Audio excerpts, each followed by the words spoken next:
dimensional fabric tore like burning parchment, and reality screamed. In the narrow cobblestone streets of an unnamed Eastern European city, one of those ancient places where Gothic spires pierce fog and history bleeds into every stone, a rift of crackling hellfire split the night.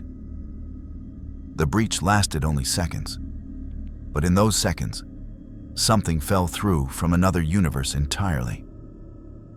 Johnny Blaze hit the wet pavement hard, his motorcycle materializing beneath him in a burst of flame. The human part of him gasped for air, disoriented, his leather jacket steaming from dimensional transit. But the spirit of vengeance within him howled with fury. They'd been so close. Blackheart had been cornered, the demon prince desperate and wounded, and then the coward had torn through realities itself to escape judgment. "Where?" Johnny started. But the spirit surged forward, overwhelming his consciousness. Bone cracked and flesh burned away as the transformation took him. His skull erupted through melting skin, wreathed in hellfire that painted the alley in dancing orange light. The leather of his jacket blackened and fused with his form. His motorcycle roared to unholy life beneath him, its chrome warping into organic metal, flames licking from the exhaust pipes. The Ghost Rider had arrived. He sat motionless for a moment, hollow eye sockets surveying this new world.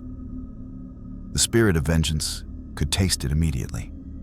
The wrongness, the foreignness of this dimension's laws.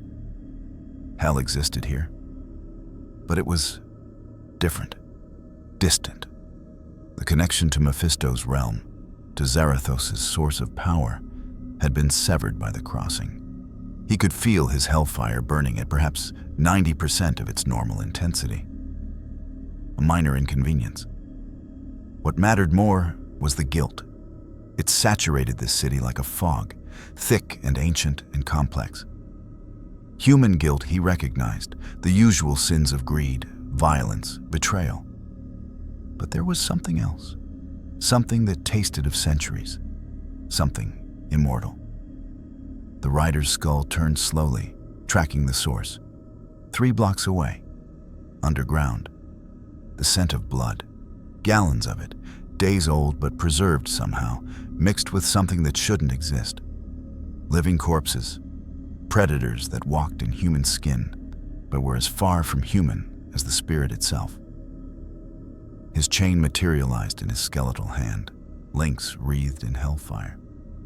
The motorcycle's engine growled with supernatural hunger. Ghost Rider kicked the stand and launched forward, the bike's wheels leaving trails of flame on the wet cobblestones as he tore through the narrow streets. The city was beautiful in its decay. Centuries-old architecture, Gothic and Baroque, mixing with crumbling Soviet-era buildings. Few lights burned at this hour. The mortals here had learned to stay inside after dark, though they didn't consciously know why. Prey always sensed when predators owned the night. Ghost Rider descended into the city's underbelly, his bike riding down stone stairs as easily as level ground, through a broken gate into the sprawling network of tunnels and chambers beneath the streets. The modern world ended here. These passages were medieval, lit by flickering electric lights someone had crudely installed. The walls wept moisture, and the air tasted of earth and old death. The guilt grew stronger, and so did the scent of fresh blood. He rounded a corner and found the massacre.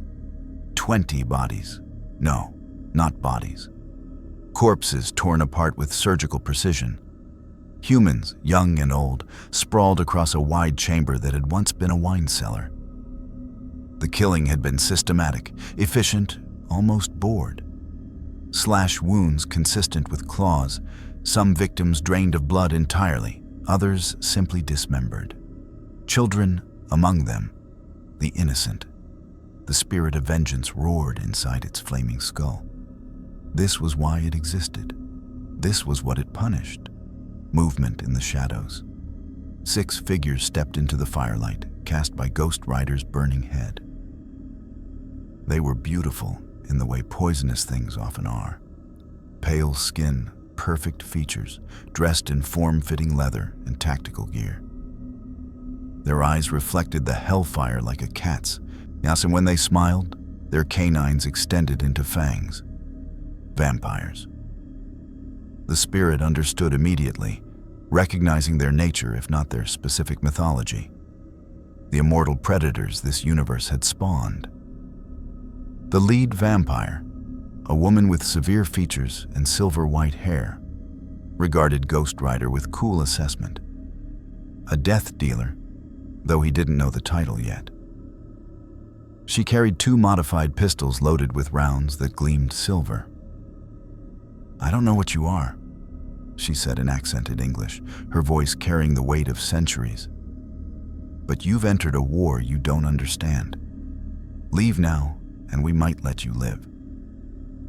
Ghost Rider's response was to point one skeletal finger at the bodies, then at her. "Guilty."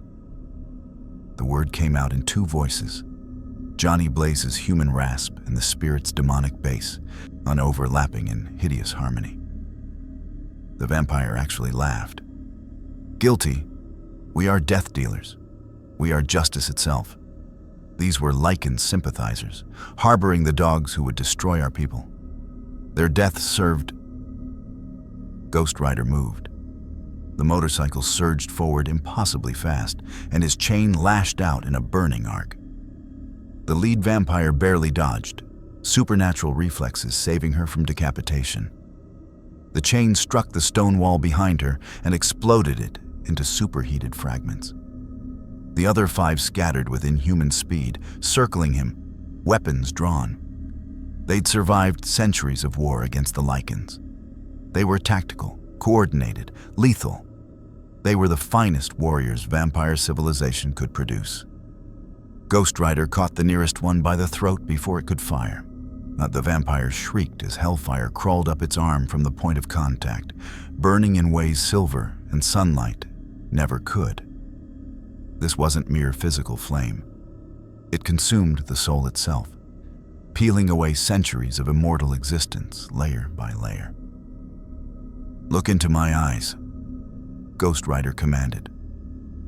The vampire tried to resist, but its gaze was drawn inexorably into the empty sockets of the rider's burning skull.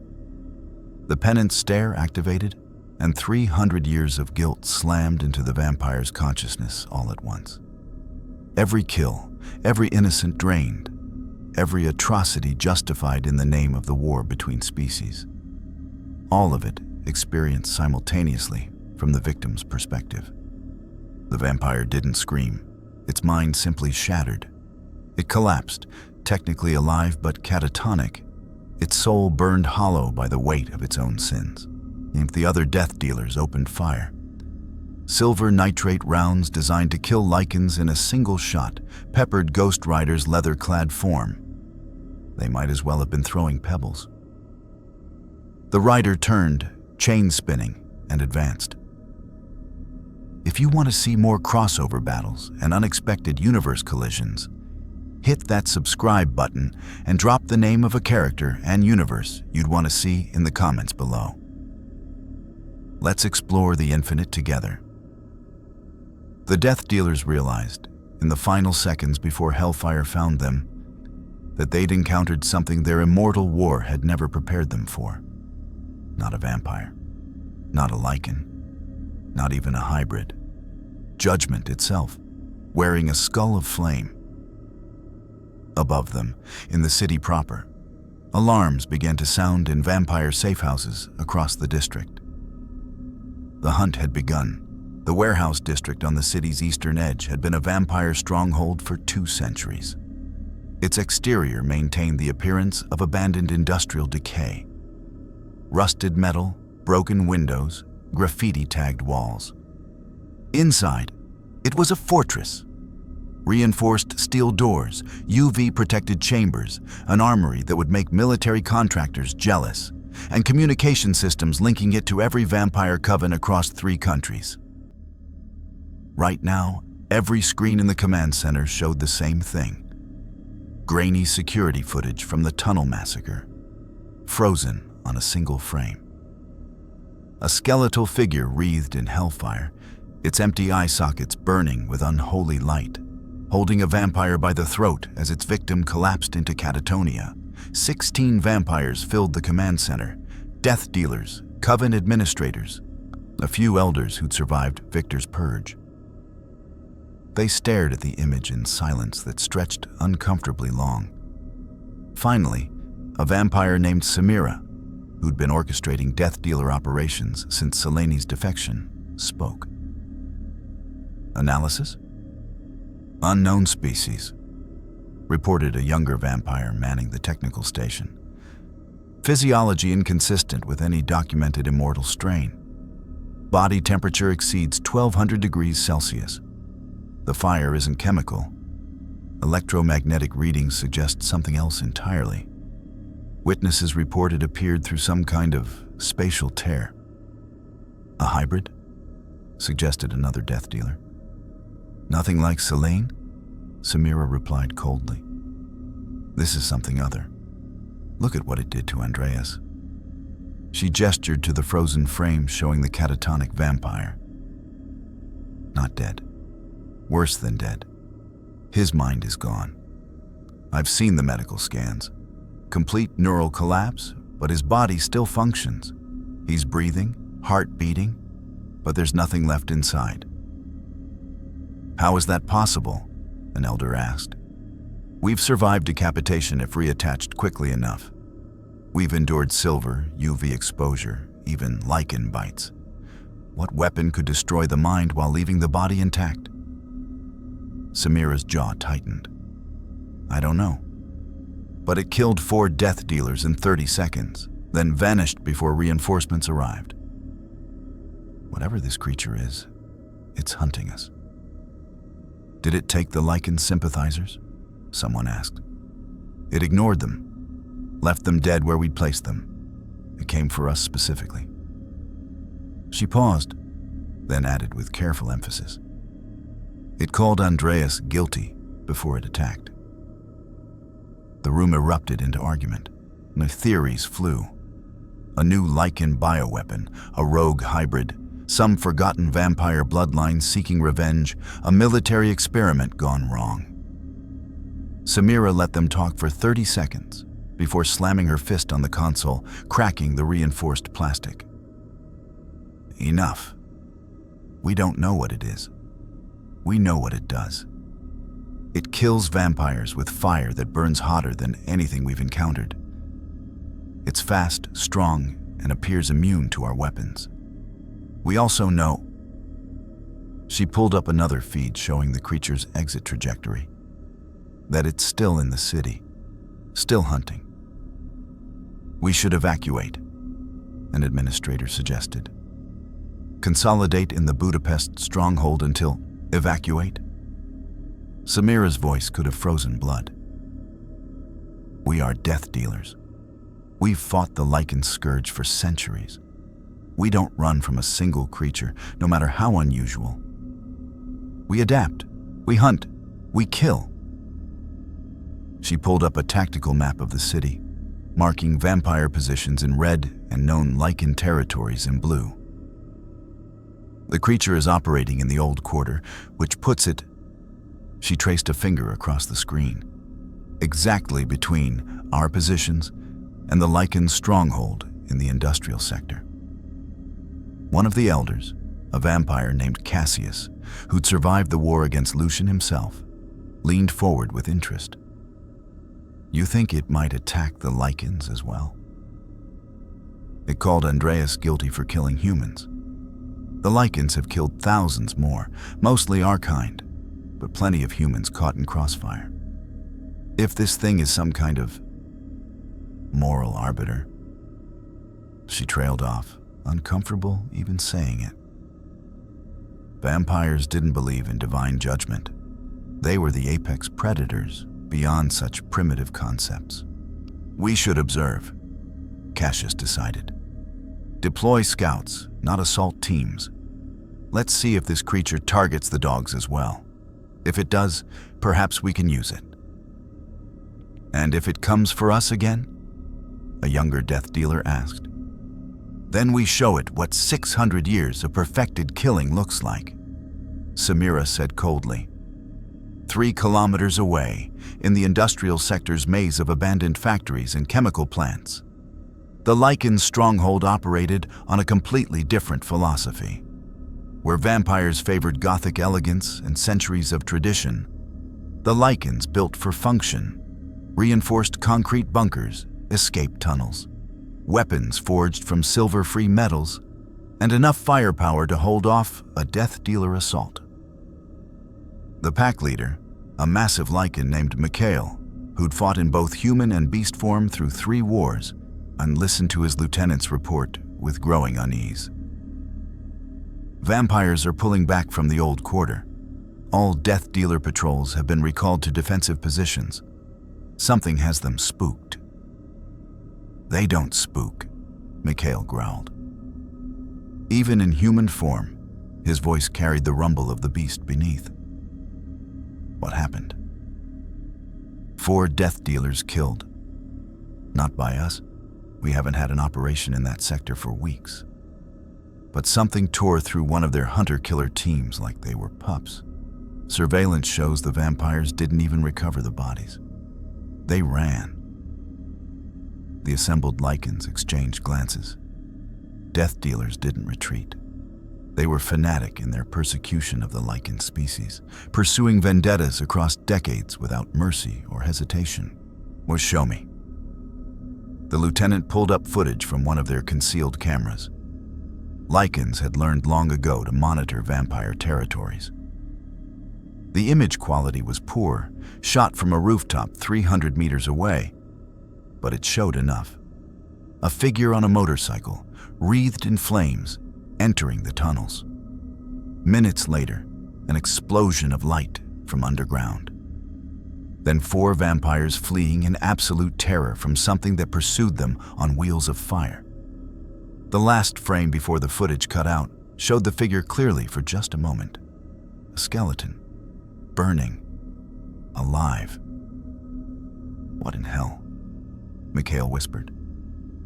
The vampires think it's one of our weapons, the lieutenant said.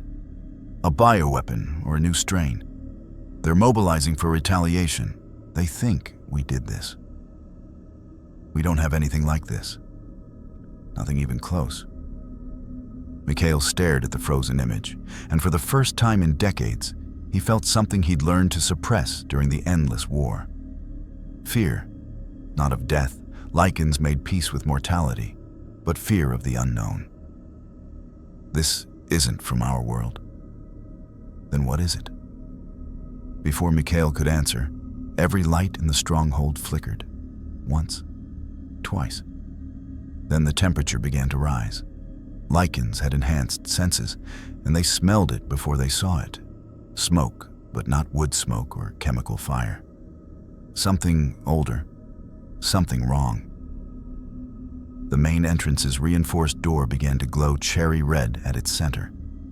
Metal squealed as it superheated from the outside. Lycans grabbed weapons, transforming partially, claws extending and muscles bulging as they prepared for assault. The door didn't explode. It simply melted, on molten steel dripping to the concrete floor in glowing rivulets. Through the smoking gap rode Ghost Rider, his motorcycle's wheels leaving burning tracks on the concrete. Hellfire trailing from his skeletal form like a comet's tail. He stopped in the center of the stronghold's main chamber. 30 lycans surrounded him, weapons aimed, half transformed into their war forms. Mikhail stepped forward, forcing himself to project alpha dominance despite every instinct screaming at him to flee. You're not welcome here, whatever you are. Leave now, or... Ghost Rider's skull turned to face him directly. The hollow eye sockets blazed brighter, and when the spirit spoke, it was with terrible certainty. Guilty. The chain lashed out, and the battle began. The lycan stronghold erupted into chaos. Mikhail roared a command, and his pack opened fire. Modified assault rifles, armor-piercing rounds, even an RPG from the second-floor catwalk. The concentrated firepower would have shredded a Death Dealer squad in seconds.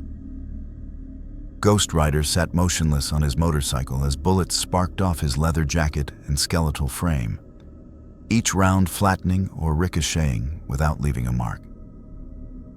The RPG struck him center mass and exploded in a ball of flame and pressure that cracked the concrete floor. When the smoke cleared, the rider remained exactly where he'd been, unharmed, unbowed. His skull tilted slightly as if disappointed. Then he moved. The motorcycle launched forward with impossible acceleration, and Ghost Rider's chain whipped out in a wide arc.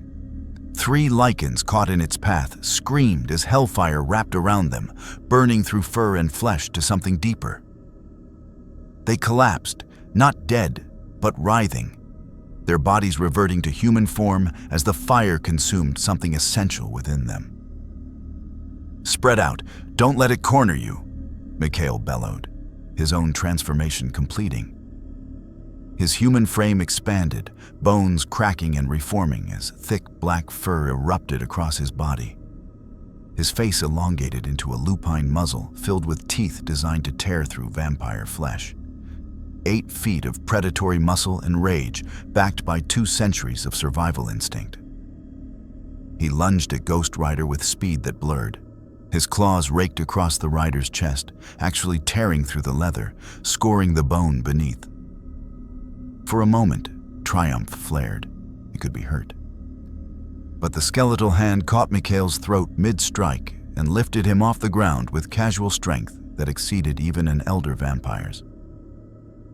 "You slaughtered a vampire convoy 3 weeks ago," Ghost Rider's dual voice intoned, the spirit of vengeance seeing through time to Mikhail's sins. 37 vampires. 12 of them had never harmed your kind.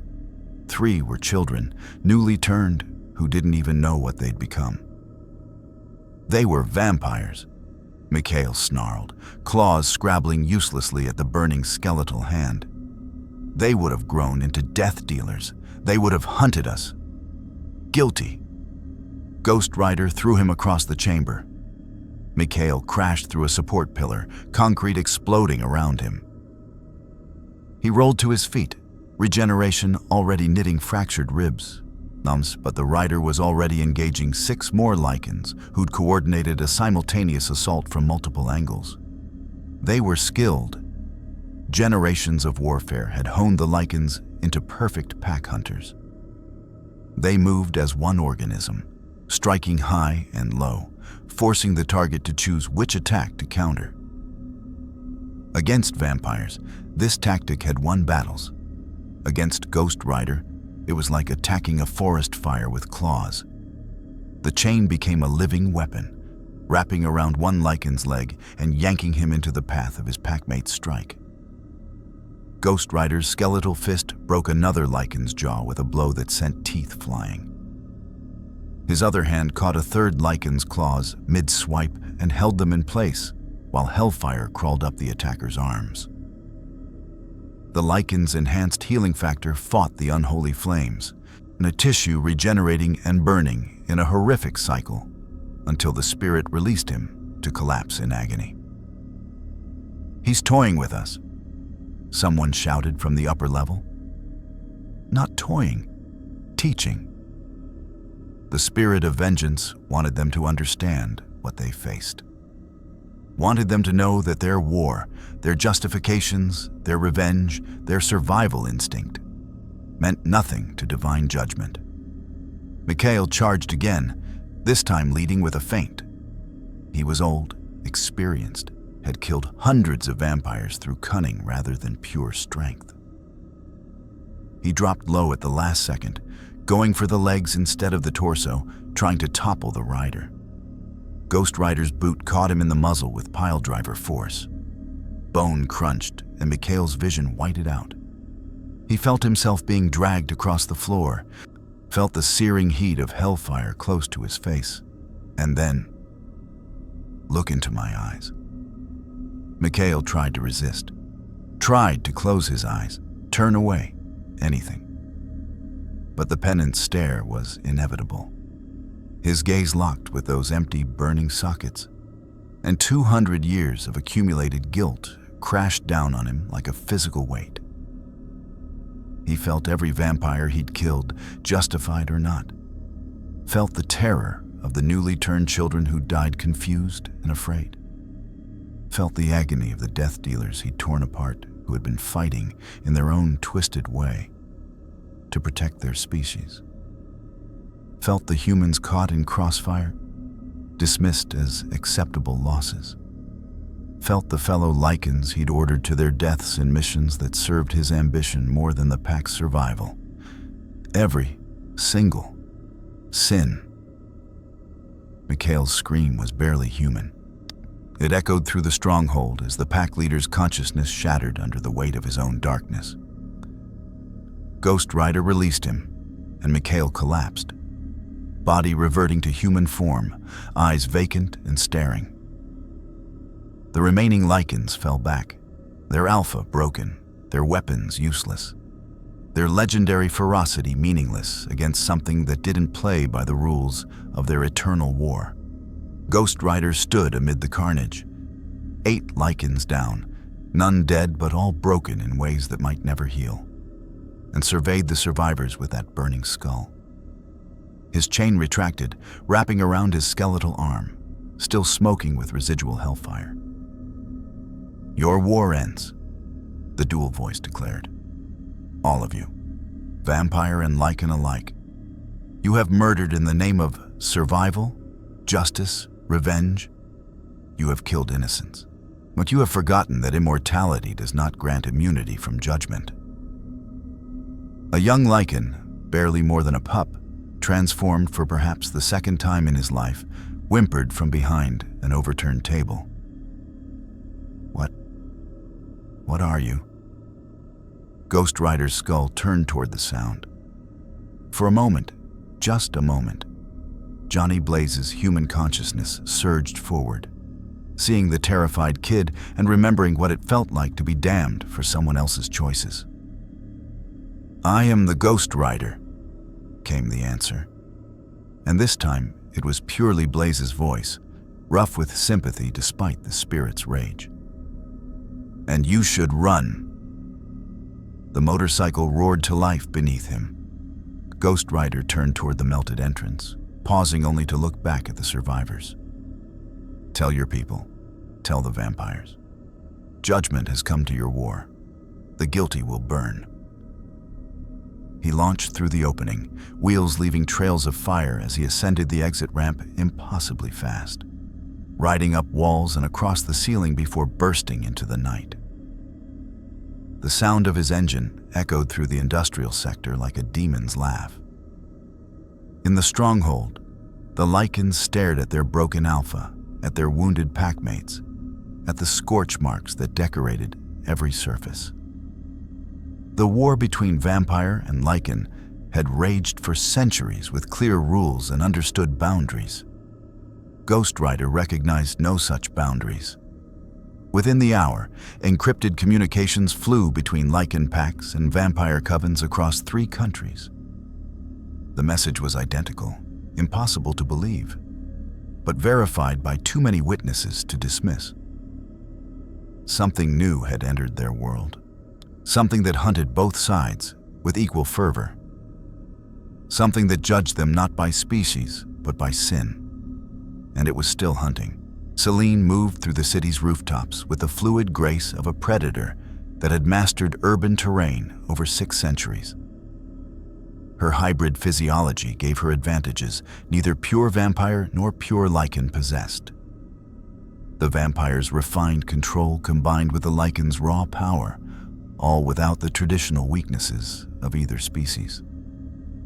Sunlight didn't burn her. Silver didn't poison her. She was, by every measurable standard, the apex evolution of both immortal species. Yet tonight, for the first time in years, she felt something uncomfortably close to uncertainty. The reports had reached her through Michael, who maintained contacts with both vampire and lycan underground networks despite their self-imposed exile.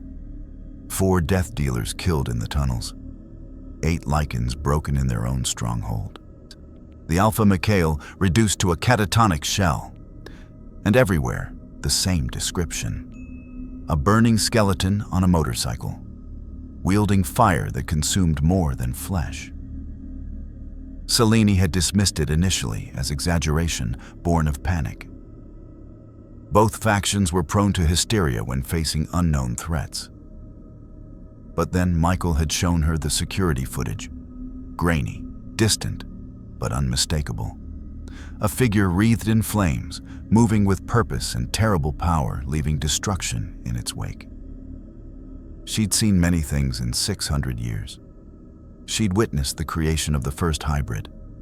She'd killed her own father figure. She'd watched empires rise and fall, technologies evolve from crude swords to smart weapons. But this was something else entirely. Now she perched on the edge of a crumbling bell tower, overlooking the old quarter where both attacks had occurred. Her enhanced senses scanned the streets below. Empty at this hour, the mortals wisely staying indoors. She could smell the residual smoke from the creature's passage, taste the wrongness of it in the air. Whatever fire it used, it wasn't natural, wasn't even chemical. Movement caught her eye. 3 blocks east, a flicker of orange light reflected off wet cobblestones. Then the sound, a motorcycle engine, but wrong. Too deep, too resonant, carrying harmonic frequencies that made her teeth ache. Selene dropped from the tower, falling 5 stories to land in a crouch that barely made sound. She sprinted through the narrow streets, using alleys and shadows instinctively despite no longer needing to avoid sunlight, old habits. The survival instincts that had kept her alive through centuries of war. She rounded a corner and stopped dead.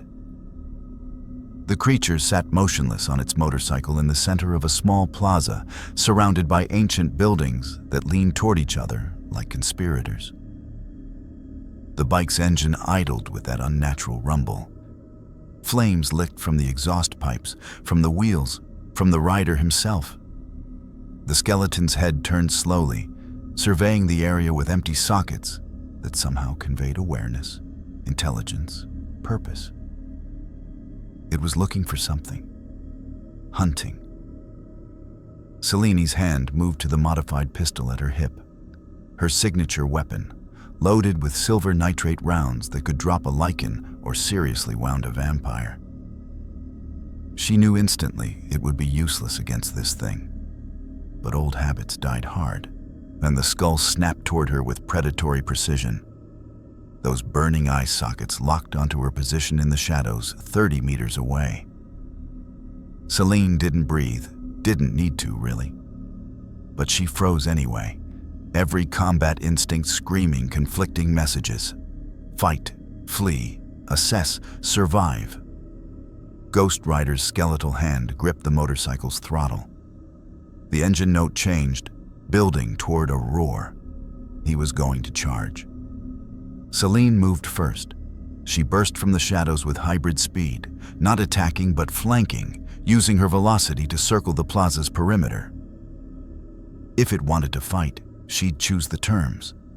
If it wanted to chase, she'd lead it away from populated areas. If it wanted. The motorcycle launched. Not toward her, but up. Straight up the side of a 4-story building, like wheels finding purchase on vertical stone, as if gravity was a polite suggestion rather than a law. Ghost Rider rode across the building's face, flames trailing, then launched from the rooftop in an arc that should have ended in a bone-shattering crash. Instead, he landed in front of Selene, blocking her path, the motorcycle's wheels touching down with barely a sound despite the impossible physics involved. They faced each other across 10 meters of cobblestone. Selene's enhanced vision picked out details. The leather jacket fused with skeletal form, the chain wrapped around one bony arm, the hellfire that didn't consume the rider, but seemed part of him. And those eyes. empty sockets that nonetheless saw everything. "I'm not your enemy," Selene said carefully, keeping her hands visible and away from weapons. 600 years of warfare had taught her when to fight and when to talk. "Whatever you are, whatever you're hunting, I'm not part of hybrid." Ghost Rider's dual voice cut through her words like a blade. Both speakers, one human and ragged, one demonic and ancient, seemed to catalog her with that single word. Vampire and lycan, both species' strengths, both species' sins. Selene's jaw tightened. "I didn't ask for this. I was turned against my will, made into what I am through others' choices. I've spent centuries fighting a war I didn't start." Fighting. The skull tilted slightly. How many deaths? How many justified as necessary? How many innocents caught in your righteous crusade? The question hit harder than any physical blow could. Selene thought of the lycan raids she'd led as a death dealer, and convinced she was avenging her family. Thought of the vampires she'd killed after learning the truth, destroying her own kind in the name of justice. Thought of the humans who died, collateral damage, acceptable losses, unfortunate but unavoidable. "I did what I had to do to survive," she said, and hated how hollow it sounded, even to her own ears. Survival. Ghost Rider's engine rumbled, Hellfire flaring brighter. The eternal justification. Vampires drain humans to survive. Lycans kill vampires to survive. The war continues because both sides claim necessity. How many centuries does survival excuse? "You don't understand. I understand perfectly." The spirit of vengeance leaned forward slightly, and Selene saw murder in those empty sockets. "I understand that this world is built on the corpses of innocents. I understand that two immortal species have waged war for centuries with humans caught between them. I understand that every vampire and lycan I've encountered believes their victims deserve death." Selene's hand drifted toward her weapon, despite knowing its futility. "Are you here to judge us all, then? To decide which species deserves extinction?" "I judge guilt, not species." Ghost Rider's chain uncoiled, links falling to the cobblestones with metallic clicks. "You claim to be different. Prove it." "How?" "Look into my eyes." Selene's blood, sluggish and cold as all vampire blood ran, turned to ice. She'd heard what this creature had done to Mikhail. The lycan alpha was a broken shell, consciousness destroyed by whatever power lurked in that burning gaze. But she'd also seen what it had done to the death dealers. It did to lycans who'd fought with the ferocity of cornered animals. None had escaped. None had even truly heard it. Running was pointless. Fighting was suicide, which left only one option. "If I do this," Selene said slowly, "and I survive it, you answer my questions. What you are, why you're here, what you want." The skull was silent for a long moment. Then, impossibly, she thought she detected something like respect in that burning gaze. "Agreed." Selene walked forward on legs that felt suddenly unsteady. 600 years of fearlessness, of being the most dangerous thing in any room, evaporated in the face of those empty sockets.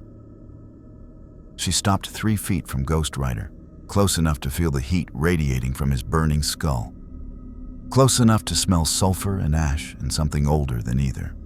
"I've done terrible things," she said quietly. "I know that. I've killed in anger, in revenge, in cold calculation. I've led others to their deaths. Look into my eyes." Selene raised her gaze and met the Penance Stare head on. 600 years of accumulated guilt hit her like a tidal wave. The Penance Stare tore through Selene's consciousness like hellfire through paper. Every kill, every death, every moment of pain she'd inflicted across 6 centuries crashed down simultaneously. She felt them all, not as memories, but as lived experiences from her victims' perspectives. She was the human merchant in 1642, grabbed from a Vienna alleyway, feeling Selene's fangs pierce his throat. The terror as life drained away, the cold creeping through his limbs, the thoughts of his wife, his children, the mourning he'd never see. She was the lycan soldier in the Budapest Purge, watching Selene's blade descend. The confusion. Why did the death dealer hesitate for just a moment? The desperate hope that hesitation meant mercy. Then the blade fell anyway, but when there was only darkness and the knowledge that his pack would never know what happened to him.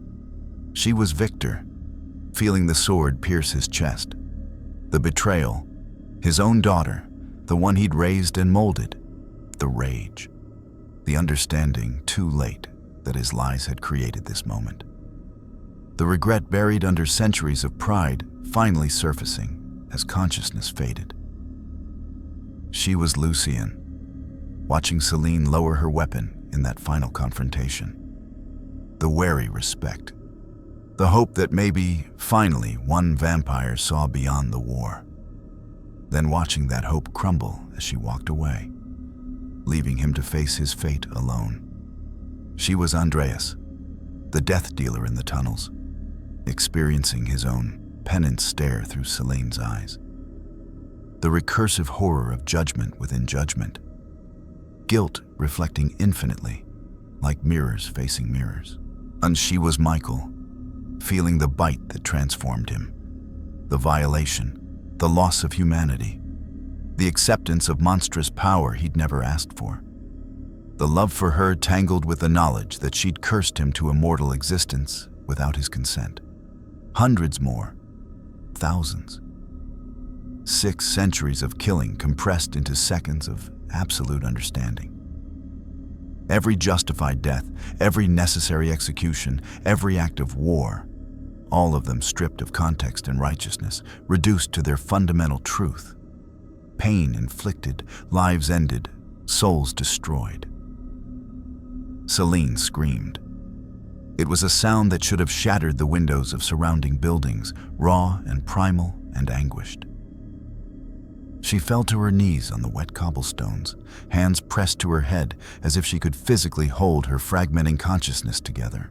But unlike Mikhail, unlike Andreas, unlike the others who'd faced the Penance Stare, she didn't break. Her hybrid physiology was stronger than pure vampire or pure lycan. Her healing factor worked on the mind as well as the body, knitting consciousness back together even as it threatened to unravel. More than that, though, was something the spirit of vengeance hadn't expected. Genuine remorse. Selene had carried the weight of her actions for years, had questioned the war, had recognized its futility, had tried, however imperfectly, to forge a different path. The guilt was already there, acknowledged, if not fully confronted. The Penance Stare didn't create new awareness. It only forced her to experience what she'd already, on some level, accepted. She gasped, shuddering, and slowly raised her head. Her eyes met Ghost Rider's burning sockets again, but this time the stare had released her. Tears, blood-tinged as all vampire tears were, streaked her face. "I know," she whispered. "I know what I've done. I've known for years. I can't undo it. I can't make it right. But I'm trying to be different now. Trying to end the cycle." Ghost Rider sat motionless on his motorcycle, and for a moment, the hellfire surrounding his skull dimmed slightly. When he spoke, Johnny Blaze's human voice dominated, the demonic undertone receding. "You survived." "Barely." Selene climbed unsteadily to her feet, wiping the blood tears from her face. Does that happen often?" "No." Blaze's voice carried something that might have been surprise, might have been respect. "Most minds shatter. Yours bent, and there's a difference." "Lucky me," she said bitterly. Then, after a breath she didn't need. Your turn. We had a deal. What are you? What do you want here? The hellfire flared brighter again as the spirit of vengeance reasserted control. But Blaze's consciousness remained present, creating an uneasy duality in the dual voice that answered. I am Ghost Rider, spirit of vengeance bound to human host. I hunt the guilty across dimensions, delivering judgment to those who escape mortal law. I came here pursuing a demon named Blackheart, who tore through realities to escape punishment. Selene's tactical mind, even reeling from the Penance Stare's aftermath, seized on the relevant details. A demon, here, in our world. Yes, he fled to this universe because its rules are different. Your hell, your afterlife, is not the same as mine, and the spirit's connection to its source is weakened here, but not broken. The burning skull turned, scanning the plaza as if seeing through walls and stone to something beyond. Blackheart thought he'd be safe. He was wrong. I will find him. I will drag him back for judgment. And in the meantime, you're judging us? Selene's voice carried an edge despite her weakened state. My people, the lycans, were just collateral damage in your hunt? Your people are guilty? The spirit's voice grew colder. I've seen what this city holds. Centuries of bodies, mountains of innocent dead, a war fought in shadows with humanity as fodder. You call yourselves immortal, above human concerns, justified in your survival. But survival built on innocent blood is not survival. It is parasitism. Some of us are trying to change that. How many? Ghost Rider interrupted. How many vampires seek peace? How many lycans would stop killing if given the choice? You are an outlier, Selene. Your remorse is rare. Most of your kind believe they are owed the right to exist regardless of cost. Selene couldn't argue. She'd lived among both species, knew their attitudes, their casual disregard for human life, their certainty that immortality granted them moral superiority. Even the relatively noble members of both factions viewed humans as lesser beings, protected perhaps, but never equals. So what's your plan? She asked. Burn through every vampire and lycan in Europe until you find your demon? Turn this continent into a graveyard? I punish the guilty. If your entire species stands guilty, then Ghost Rider's chain rattled ominously. They're not all guilty. The words burst from Selene with desperate intensity. There are vampires who've never killed humans, young ones, turned against their will, who feed from blood banks or willing donors. There are lycans who transform only when necessary, who've protected humans from rogue vampires. You can't judge entire species based on the worst of them. Can't I? The dual voice was pitiless. Every vampire exists by consuming human life force. Every lycan can lose control and slaughter innocents. Your species are inherently predatory. How many must die before I'm justified in calling you all guilty? The question hung in the air like smoke. Selene recognized the trap. There was no good answer. Any number she gave would sound like acceptable losses. On any defense would ring hollow against the mountain of corpses 6 centuries of warfare had created. Help me find him, she said instead, changing tactics. Your demon, Blackheart. If he's working with someone here, and he must be, or he wouldn't have fled to this universe, I can help you track him down. I know both vampire and lycan networks. I know who deals in dark magic, forbidden knowledge, the kind of power a demon would need. Ghost Rider's skull tilted, considering. Why would you help me? I've made my intentions clear. Once Blackheart is dealt with, I will continue judging your kind. Because, Selene said, meeting those burning sockets without flinching this time. If a demon is making deals with vampires or lycans, giving them power, then our war is about to get much, much worse. And because... She paused, and then continued with brutal honesty. Because maybe you're right. Maybe we do deserve judgment. But if there's any chance for the innocent ones, the young ones who haven't had time to become monsters yet, I need to find them first. Get them out of your path. The spirit of vengeance studied her in silence that stretched uncomfortably long. Finally, the motorcycle's engine note changed, becoming slightly less aggressive. The demon made contact with vampire elders, Ghost Rider said.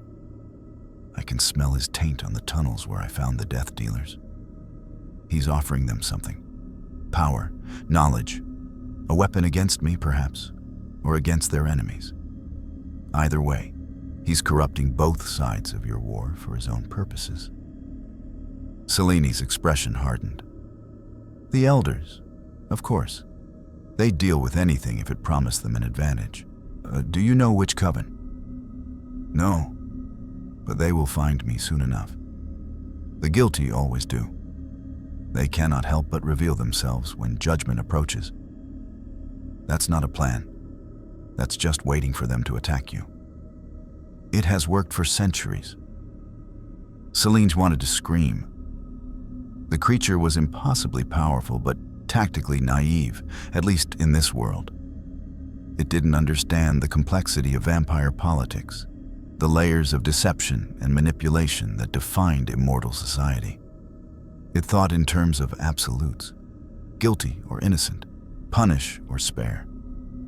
The real world, even the immortal one, operated in shades of gray. Listen to me, she said firmly. If Blackheart is offering power to the elders, they won't attack you directly. They'll manipulate events, use pawns, turn your hunt into a trap. And that's how we've survived for centuries, through cunning, not just strength. Ghost Rider's engine rumbled, and Selene sensed irritation from both the human and demonic consciousness within. Then help me. Johnny Blaze's voice emerged more clearly. You claim you want to save the innocent ones. Prove it. Guide me to the guilty. Help me separate the irredeemable from those who might still deserve mercy. Because right now, all I see is an entire world stained with innocent blood. Selene looked at the burning skull, at the creature that had broken a lycan alpha and killed death dealers with contemptuous ease. An alliance with this thing was insanity. It was dangerous, unpredictable, operated on moral absolutes that would get them both killed. But it was also, she realized with uncomfortable certainty, and the first truly honest thing she'd encountered in 600 years. No deception, no hidden agendas. Just judgment, fierce and terrible and clean. I'll help you, she said. But we do this my way. Carefully, strategically. If we're going to hunt demon-corrupted elders, we need to be smarter than they are. Ghost Rider regarded her for a long moment, then extended one skeletal hand. Selene hesitated. Touching him in the tunnels had reduced Andreas to a catatonic shell, but slowly reached out and grasped it.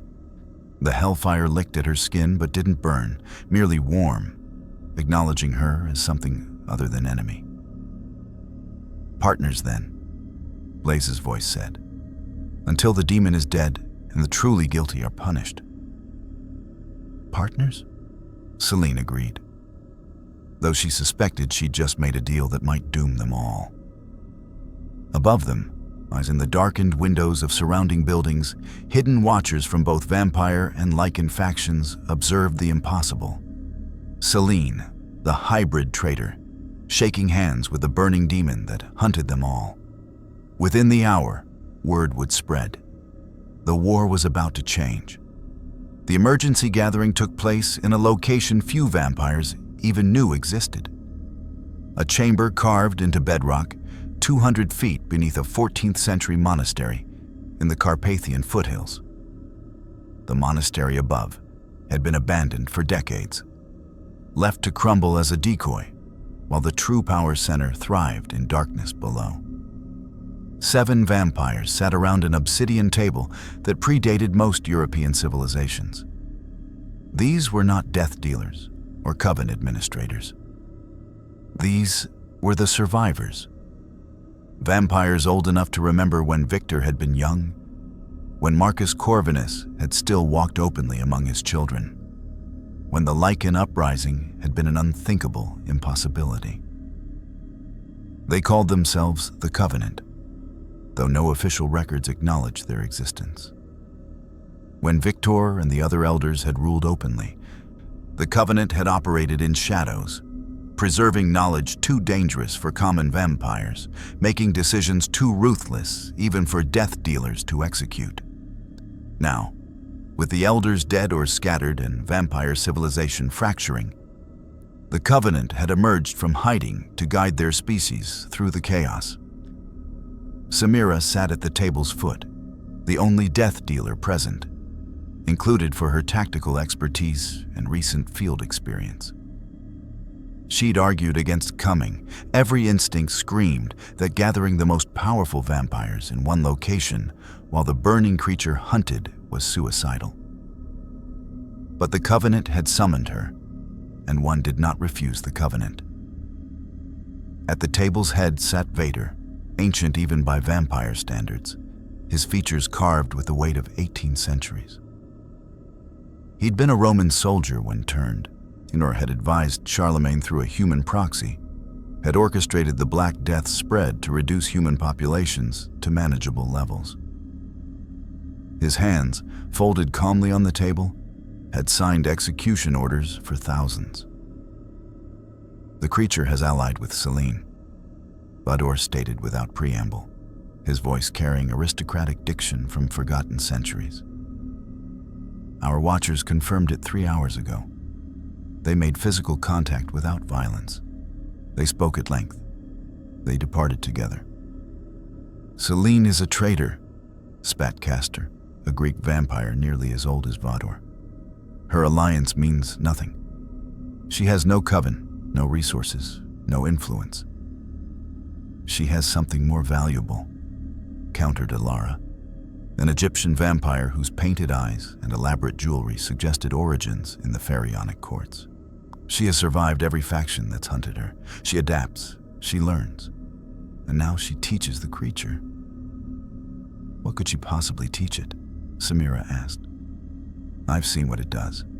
It doesn't need tactics, it just attacks, and nothing stops it.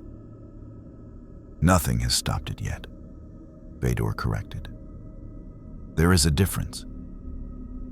He gestured, and a portion of the table's surface illuminated, displaying a holographic projection, modern technology integrated into ancient stone through decades of careful modification.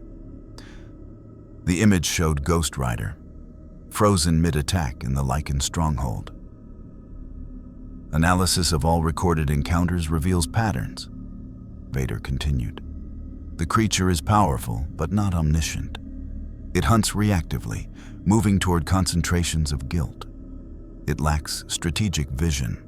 It doesn't understand our political structures or the complexity of our society. Selene gives it eyes. She makes it dangerous in ways beyond mere physical threat.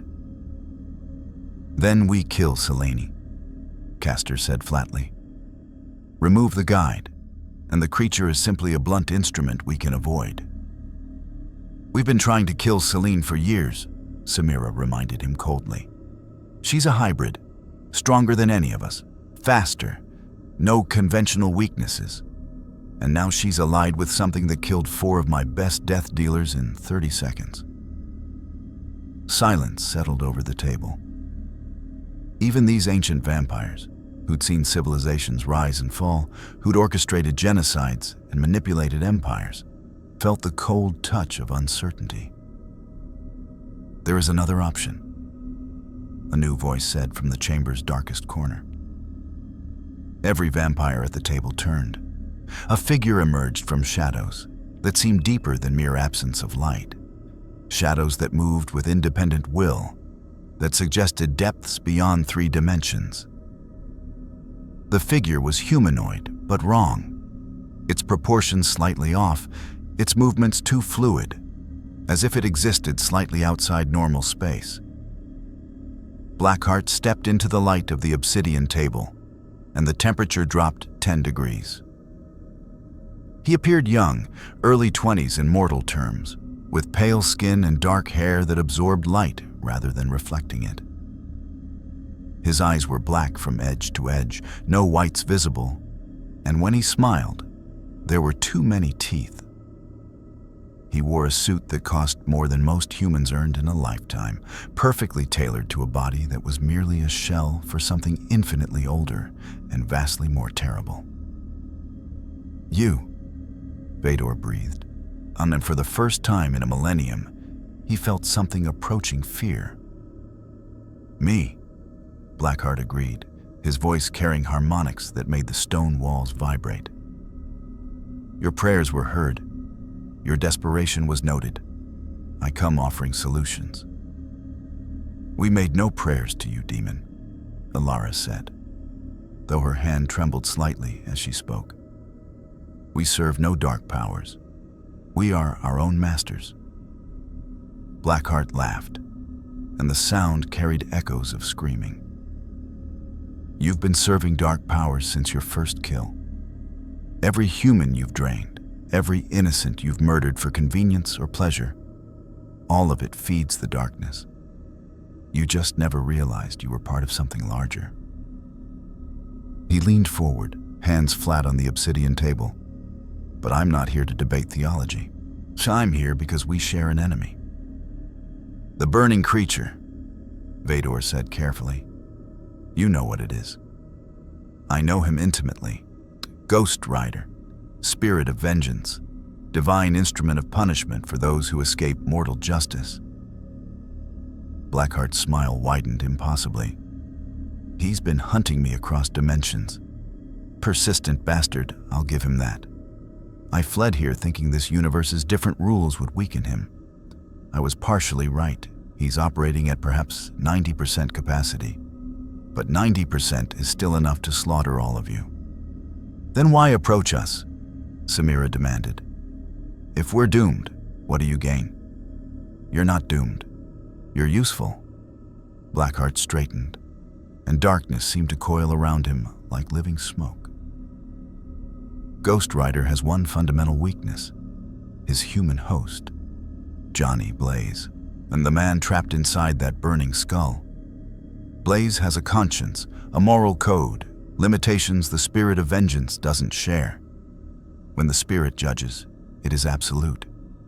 When Blaze interferes, there is mercy. Selene reached him, Castor said slowly, understanding dawning. She survived the creature's judgment because she appealed to the human part. Exactly, and that is intolerable. Blackheart began pacing around the table, trailing shadows. The spirit of vengeance is predictable. It judges, it punishes, it moves on.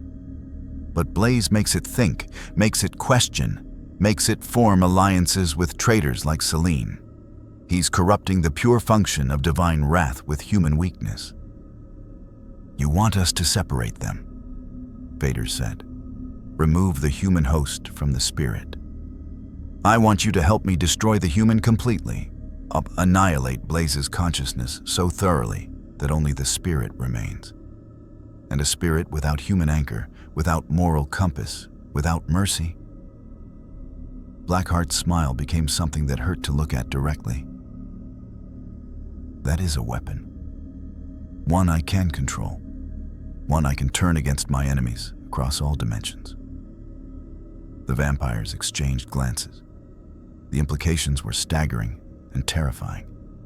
An unleashed spirit of vengeance with no human restraint would judge without end, punish without mercy, burn through their entire species like wildfire through dry grass.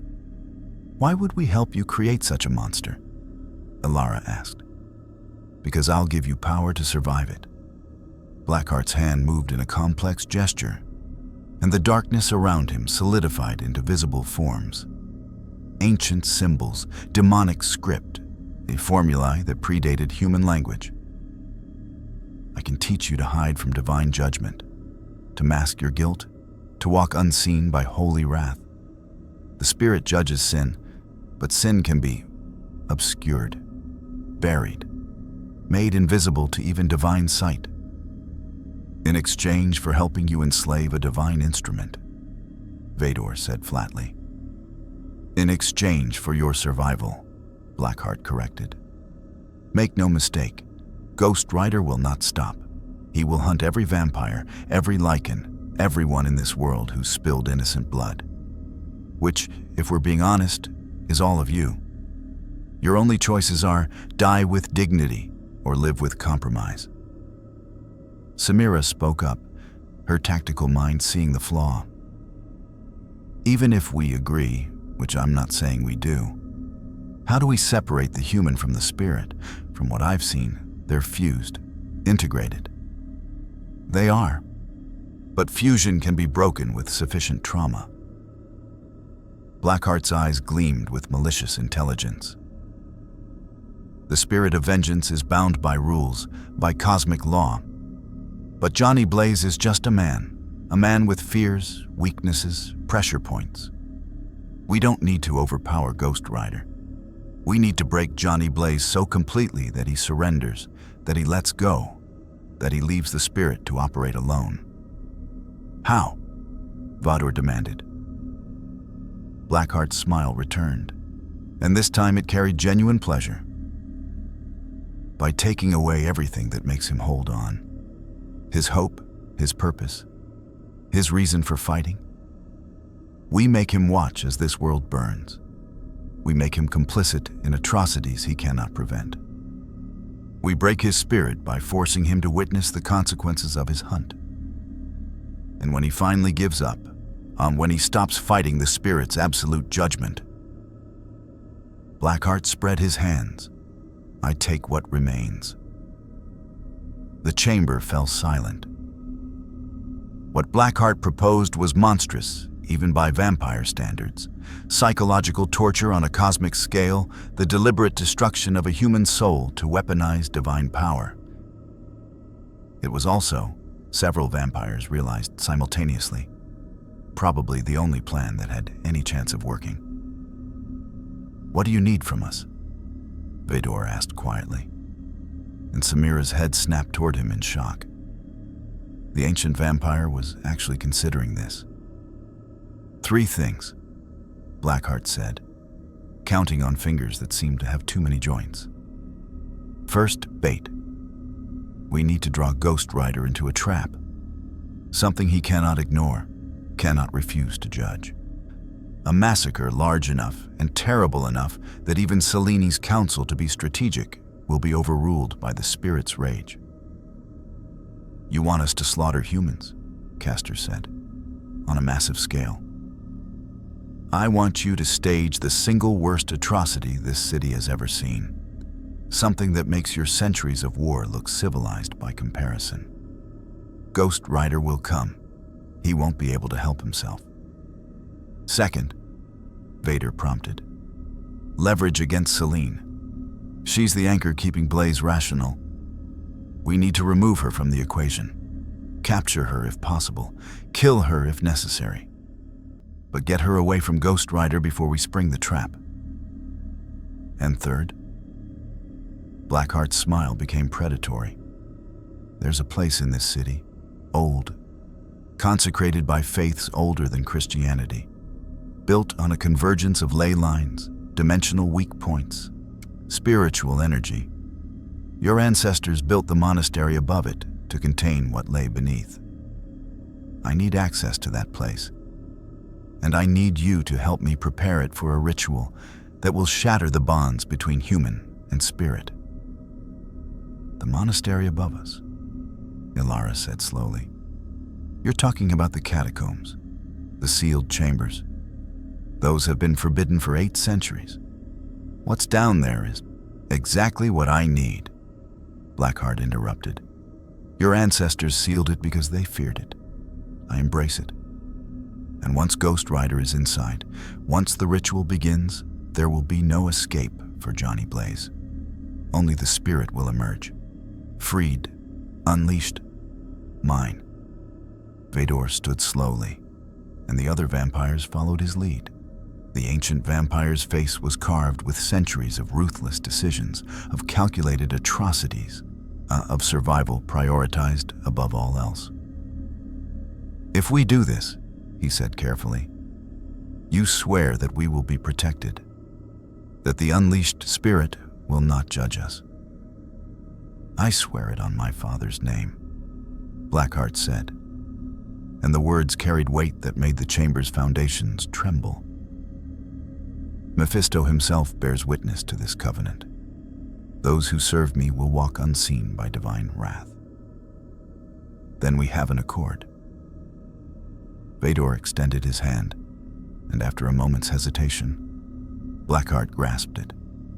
Where their skin touched, frost formed and shadows coiled.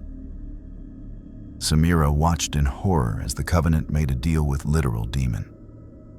She wanted to protest, to argue, to refuse participation.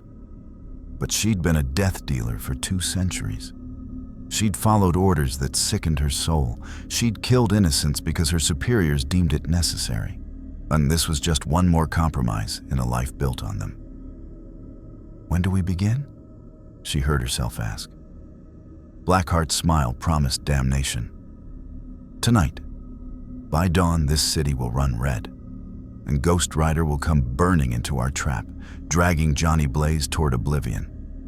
The safe house was a warehouse on the city's southern edge, abandoned decades ago and carefully forgotten by both vampire and lycan networks. Selene had maintained it as a fallback position since her defection. Neutral ground, stocked with weapons, medical supplies, and information she'd gathered on both factions. Ghost Rider's motorcycle sat in the center of the empty space, flames extinguished, but the metal still radiating unnatural heat. The spirit had released its hold temporarily, allowing Johnny Blaze to resurface. His human form had returned, skin and flesh replacing bone and fire, though his eyes still carried that haunted look of a man who'd seen hell from the inside. He sat on a rusted metal staircase, leather jacket scorched and torn, watching Selene as she moved through the space with predatory efficiency. She'd activated her information network, calling in favors from contacts in both species, gathering intelligence on vampire elder movements and unusual lycan activity. "You're mortal again," Selene observed, not looking up from the tablet she was scanning. "The spirit releases you?" "Sometimes." Blaze's voice was rough, human, tired. "When there's no immediate threat, when I'm not actively hunting, it's complicated. We share this body, but we don't always agree on control." "That sounds like hell." "It is, literally." He tried for a smile, but couldn't quite manage it. "I made a deal with a demon to save my father's life. The demon was Mephisto. He bound Zarathos, the spirit of vengeance, to my soul. Now I'm cursed to hunt the guilty until... I don't even know. Forever, I guess." Selene paused, finally looking at him directly. "Your father. Did Mephisto save him?" "Technically, he cured the cancer. Dad died in a motorcycle crash the next day." Blaze's laugh was bitter. "Demons love their loopholes. I'm sorry. Don't be. It was my choice, my stupidity." He stood, moving to the warehouse's grimy window to stare at the city beyond. "Every person I've judged, every soul I've burned. It's all payment on a debt I can never clear. The guilty deserve punishment. I know that. But sometimes I wonder if the spirit is using my curse to justify its own existence.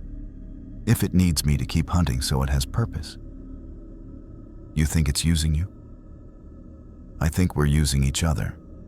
I give it a body. It gives me power to make the guilty pay. We're partners in damnation." He turned back to face her. "That penance stare I hit you with, you survived it. Do you know how rare that is?" Lucky me, Selene said dryly.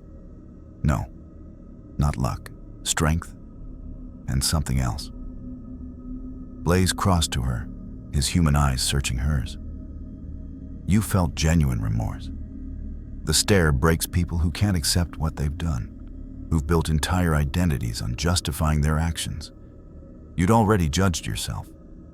The stare just forced you to experience what you already knew. It still nearly destroyed me, but it didn't, which means there's hope for you. Maybe for others like you. He gestured vaguely toward the city.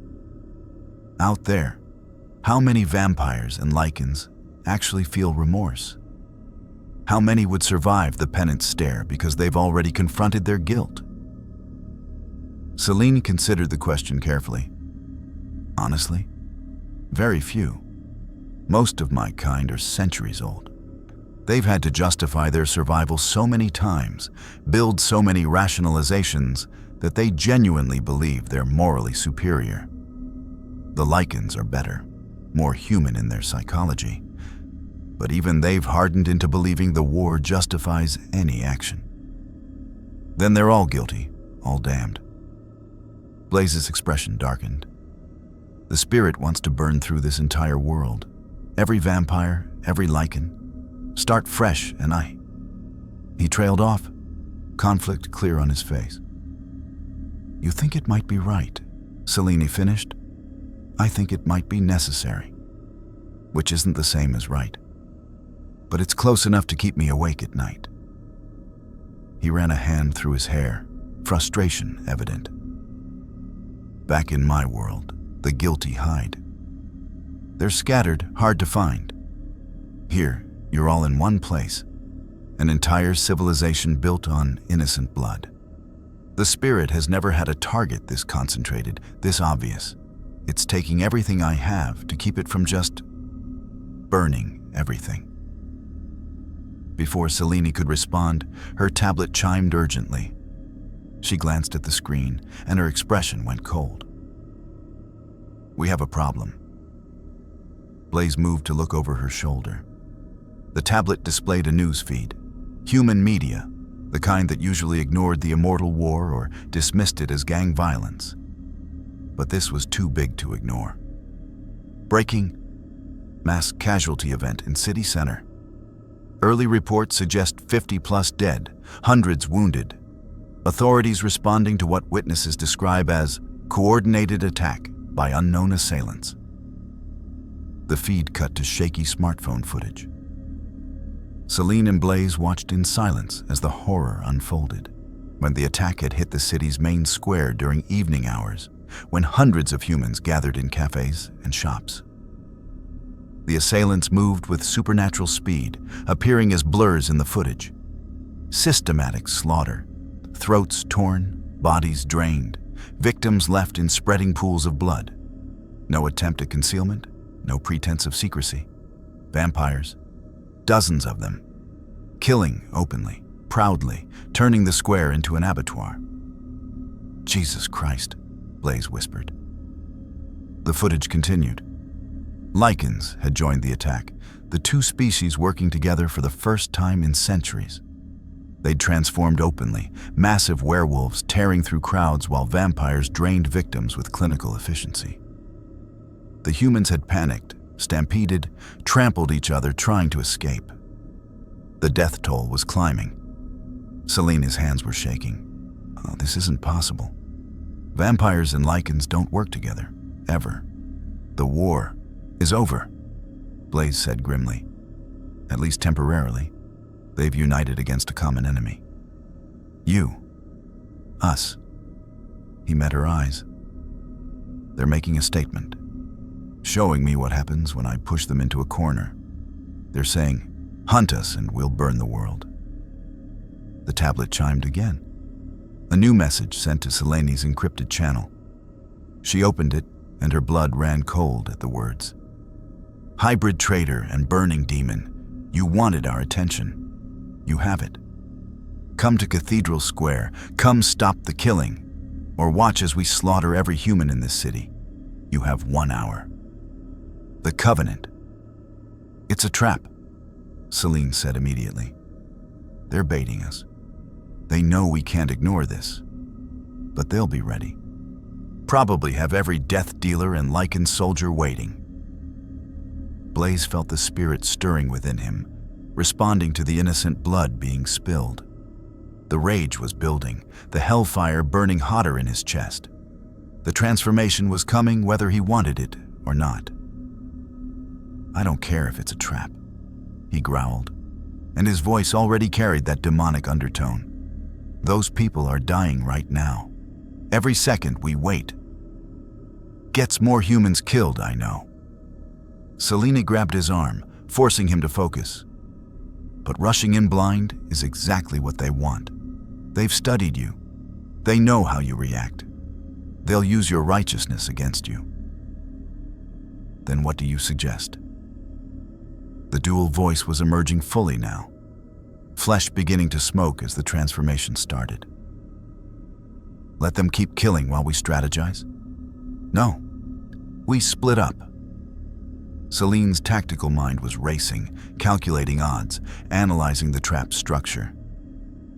"They're expecting us together, expecting you to charge in with Hellfire blazing while I provide tactical support. We give them something different." "I'm listening," Blaze managed, fighting to maintain human form a few seconds longer. "I go in first, alone. I'm one of them, vampire death dealer trained. I can get close, assess their positions, identify the real threat. They want me dead, but they'll want to capture me first. Question me about you. That gives me time to find their real plan." "And what do I do?" Selene's smile was predatory. "You give them exactly what they expect, but not where they expect it. The Covenant isn't in Cathedral Square. They're too smart for that. They'll be somewhere safe, directing operations. I find them, gonna mark their location, and you bring Hellfire down on their heads before they can complete whatever ritual or trap they're preparing." "How do you mark their location?" She pulled a small device from her tactical vest, a UV beacon modified to emit frequencies visible to enhanced senses. "When I find them, I trigger this. You follow the signal. And Johnny?" She looked at him seriously. "When you get there, don't hold back. Don't let the spirit hesitate. The Covenant are the oldest, most guilty vampires in existence. They've orchestrated atrocities for millennia. They deserve everything the Ghost Rider can deliver." Blaze nodded, the transformation fully taking him now. Flesh burned away, skull emerging wreathed in hellfire. His leather jacket fused with bone, his chain materialized, and the warehouse temperature spiked 20 degrees. A Ghost Rider stood where Johnny Blaze had been moments before, and his dual voice carried absolute certainty. "Find them. Mark them. I will deliver judgment." Selene nodded once, then moved with hybrid speed toward the warehouse exit. She paused at the door, looking back at the burning figure. "Don't die," she said. "I've seen too many allies fall. I'd rather not add you to the list." "I can't die," Ghost Rider replied. "I'm already damned, but I appreciate the sentiment." She vanished into the night, and Ghost Rider turned toward Cathedral Square. The spirit could feel the guilt emanating from that direction. Thick, choking, the concentrated sin of vampires and lycans working in concert to slaughter innocents. It called to him like a beacon. His motorcycle roared to life, wheels spinning flames across the warehouse floor as he launched toward the door. The building's metal wall exploded outward as Ghost Rider burst through, motorcycle airborne for a moment, before landing on the street with a bone-rattling impact that cracked pavement. He opened the throttle fully, and the bike responded with speed that defied physics. Buildings blurred past, the city's narrow streets becoming a tunnel of stone and light. Citizens diving out of his path, caught glimpses of a burning skull, a leather-clad skeleton, a motorcycle that seemed forged in hell itself. Ghost Rider was coming. And somewhere in the darkness, Blackheart smiled, knowing his trap was about to spring. Above the city, in the ancient monastery's sealed chambers, the Covenant gathered around a ritual circle drawn in blood and elder script, and the catacombs beneath their feet pulsed with dark energy, responding to Blackheart's preparations. "The beacon is lit," Viktor announced, watching Ghost Rider's progress on a monitor. "He's taking the bait, heading directly for Cathedral Square." "And Selene?" Blackheart asked, his form wrapped in shadows that seemed to have substance. "Unknown. She separated from him, but our trackers lost her." Castor looked worried. "The hybrid is dangerous. If she interferes, she won't reach us in time," Blackheart assured him. "By the time she realizes Cathedral Square is a diversion, it will be too late. Ghost Rider will be in the catacombs, trapped in a consecrated space where the barriers between dimensions are thin, where I can work my will upon him without interference." "And the humans dying in the square?" Alara asked quietly. "Necessary sacrifices," Blackheart said without emotion. "Their deaths fuel the ritual and ensure Ghost Rider arrives in a state of absolute rage. Johnny Blaze will be overwhelmed by the spirit's fury. That's when we strike, when the human consciousness is at its weakest, when we can finally separate man from demon." Samira stood at the chamber's edge, watching the preparations with growing horror. They'd killed over 60 humans so far, 60 innocents slaughtered to bait a trap. She'd done terrible things as a death dealer. But this was different. This was damnation. But it was too late to back out now. The wheels were in motion. Ghost Rider was coming. And one way or another, this night would end with either the spirit's enslavement or their complete annihilation. The monastery's ancient stones began to hum with dark power as Blackheart's ritual approached completion.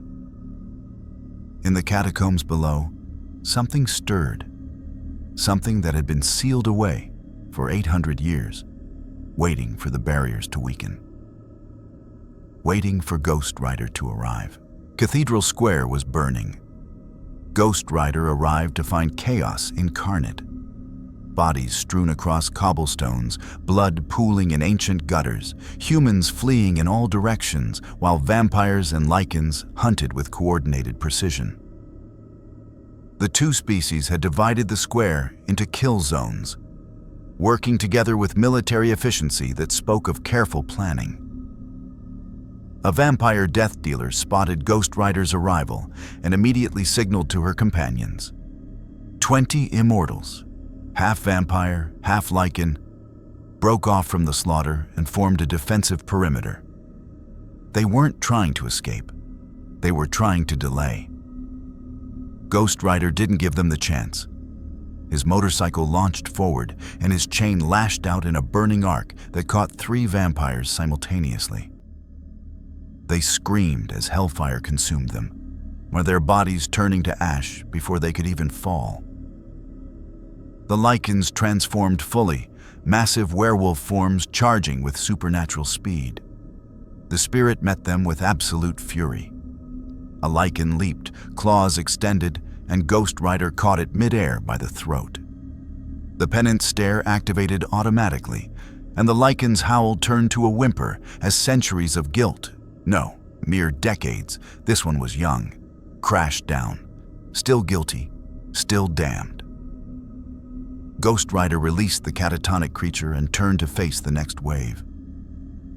His fists broke bones that could withstand silver bullets. His chain wrapped around a vampire's torso and ignited, burning through flesh and immortal tissue like paper. A lycan managed to rake claws across his skull, actually scoring the bone. But Ghost Rider barely noticed. He grabbed the attacker's arm and twisted, tearing it from its socket with casual brutality. The battle lasted 90 seconds. When it ended, 20 immortals lay broken or burning, and Ghost Rider stood amid the carnage, Hellfire blazing brighter than ever. The remaining vampires and lycans in the square, those who'd been killing humans, fled in all directions, their coordinated assault dissolving into panic. But the damage was done. Over 70 humans lay dead or dying. Ghost Rider could feel each innocent soul, could taste their undeserved suffering. The spirit howled for vengeance, demanding he pursue every fleeing killer, burn them all to ash. Johnny Blaze's consciousness struggled to surface, to think tactically. This was wrong. Too easy. The Covenant wouldn't sacrifice this many soldiers just to. The cobblestones beneath Ghost Rider's motorcycle began to glow with Elder script. Runic symbols, vampire magic from an age before Christianity, lit up in concentric circles around him. A trap. Not physical, but metaphysical. A summoning circle designed to pull at the spirit's essence. Ghost Rider tried to accelerate away, but the motorcycle's wheels spun uselessly. The circle was draining power, pulling at the hellfire that fueled his existence. He felt the dimensional boundaries weakening, felt something vast and hungry reaching through from the monastery, the beacon. Even through his rage, Blaze's tactical mind recognized the play. Cathedral Square had never been the real target. It was a distraction, a guarantee he'd arrive too angry to think clearly, once the real threat was at the monastery where Selene had gone. Ghost Rider released the motorcycle and leaped from the circle's center. The moment his skeletal feet touched unconsecrated ground, the binding broke. He sprinted toward an alley, chain trailing, heading in the direction his enhanced senses told him the monastery lay. Behind him, the summoning circle pulsed once and went dark. It had served its purpose, delaying him just long enough. Selene moved through the monastery's ruins with hybrid silence, her enhanced senses mapping the structure. The upper levels were exactly as records suggested. Crumbling stone, collapsed chambers, the decay of centuries. But her vampire hearing detected something beneath. Movement, voices, the subtle hum of active technology. She found the entrance in what had once been the monastery's wine cellar. A modern elevator shaft disguised behind false walls. Clever. The Covenant had built their stronghold directly beneath a location most vampires considered holy ground, using the consecration as protection against supernatural threats. Selene descended the shaft manually, her claws finding purchase in the elevator cables. She dropped 40 feet in seconds, landing silently in a corridor that shouldn't exist.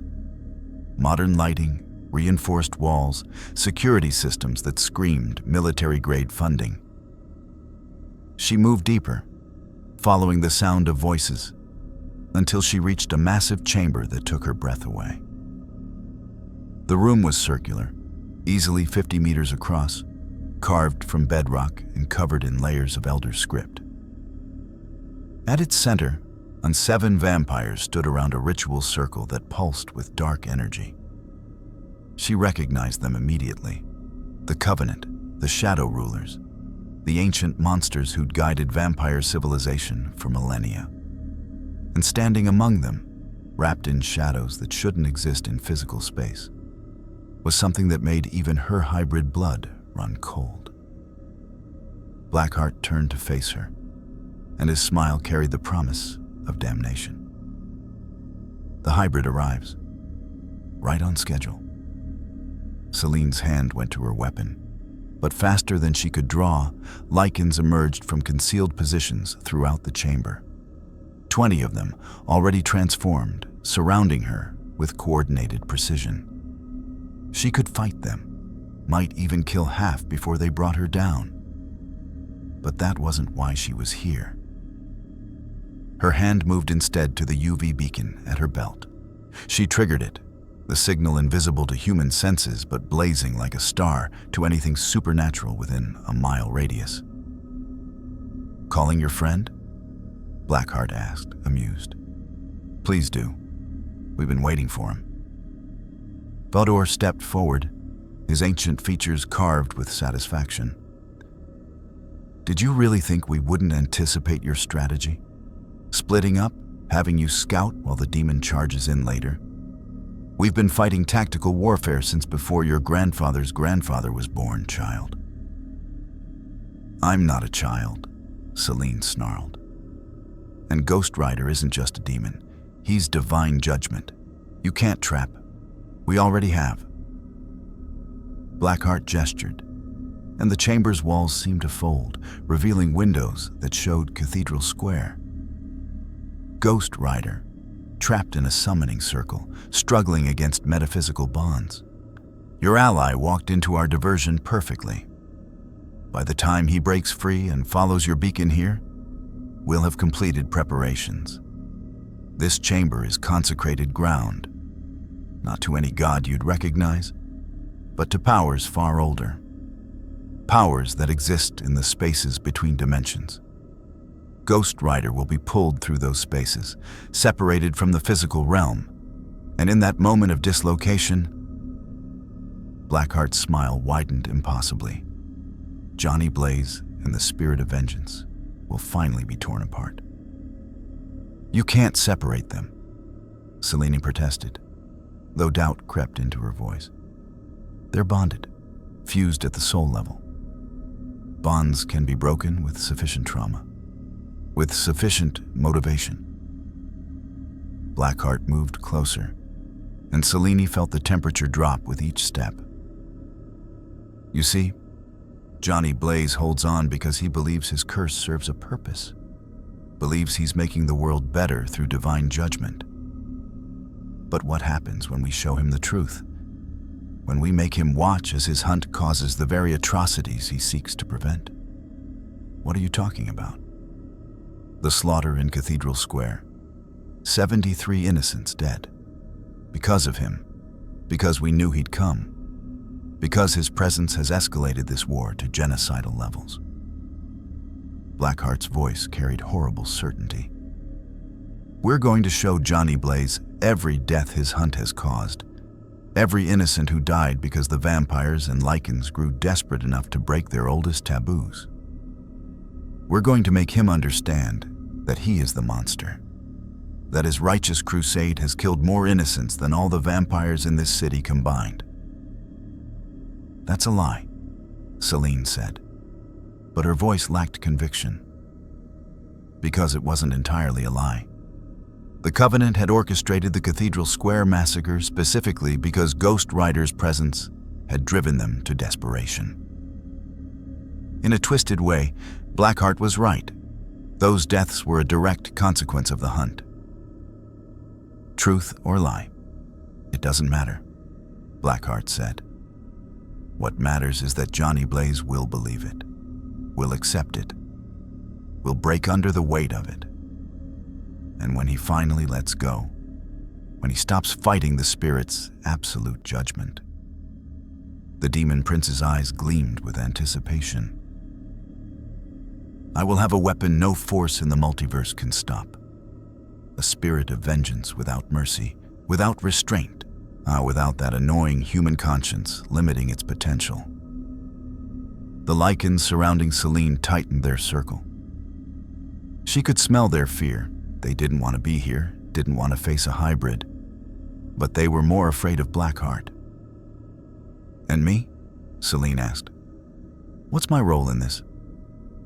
Leverage, Viktor said coldly. Ghost Rider has formed an attachment to you, sees you as redeemable. When he arrives and finds you captured, finds you threatened, Johnny Blaze will try to negotiate, will try to save you. And that hesitation, that human weakness, will be the opening we need to complete the ritual.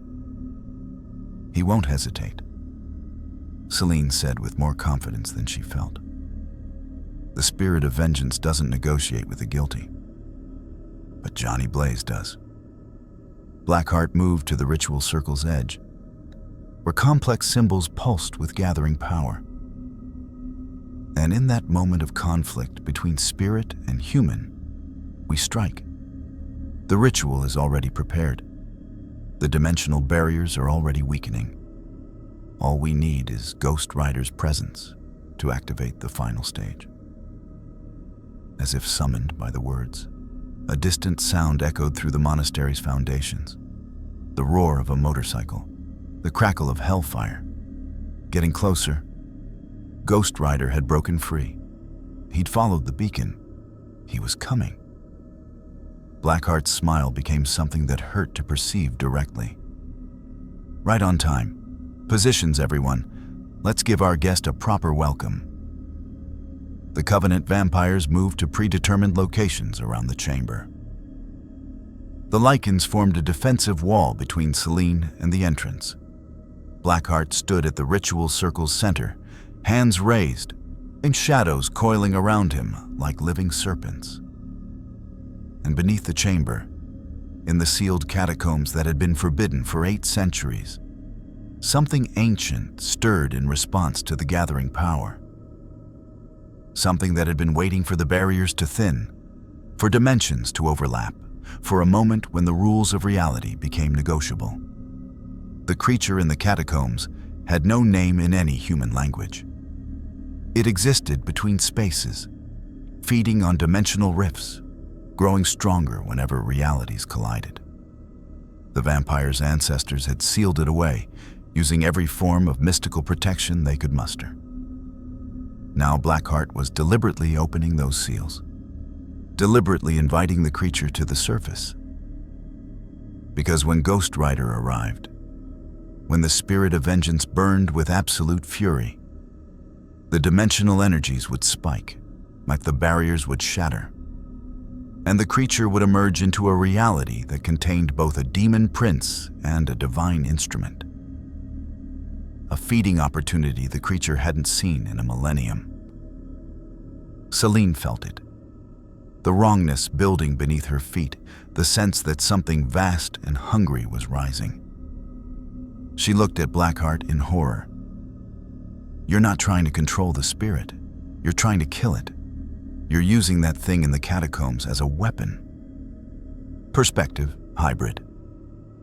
Blackheart's voice carried layers of meaning. I'm feeding one cosmic entity to another. The creature below feeds on divine essence. Ghost Rider is concentrated divine wrath. Put them together and... He made an explosive gesture. The spirit of vengeance is consumed. Johnny Blaze is left alone, powerless, broken. And I get to pick up the pieces and rebuild him as something useful. The motorcycle's roar grew deafening. The chamber's entrance exploded inward in a blast of hellfire and shattered stone. Ghost Rider entered the chamber at full speed, motorcycle leaving burning tracks on the ancient floor. His skull swept the room in a single glance. The Covenant, the lycans, Selene trapped in the center, Blackheart standing triumphant.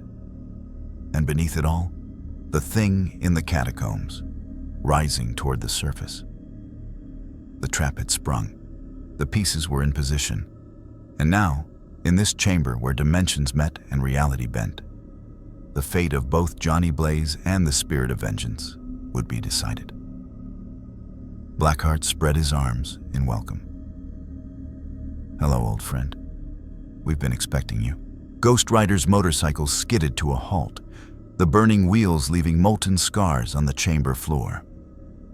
For a moment that stretched into eternity, he sat motionless, that flaming skull sweeping across the assembled forces with tactical assessment that was pure Johnny Blaze. 20 lycans in war form, 7 ancient vampires positioned at ritual points, 1 demon prince at the circle's center, and Selene, surrounded but unharmed, meeting his burning gaze with a look that said, I'm sorry. I tried. Beneath his skeletal feet, the floor trembled. Something vast was rising. Blackheart. The dual voice carried both Johnny's human rage and the spirit's divine fury. You cannot escape judgment. Not in this universe. Not in any universe. Escape? Blackheart laughed, the sound echoing with dimensions beyond the physical. I'm not trying to escape, Johnny. I'm trying to help you.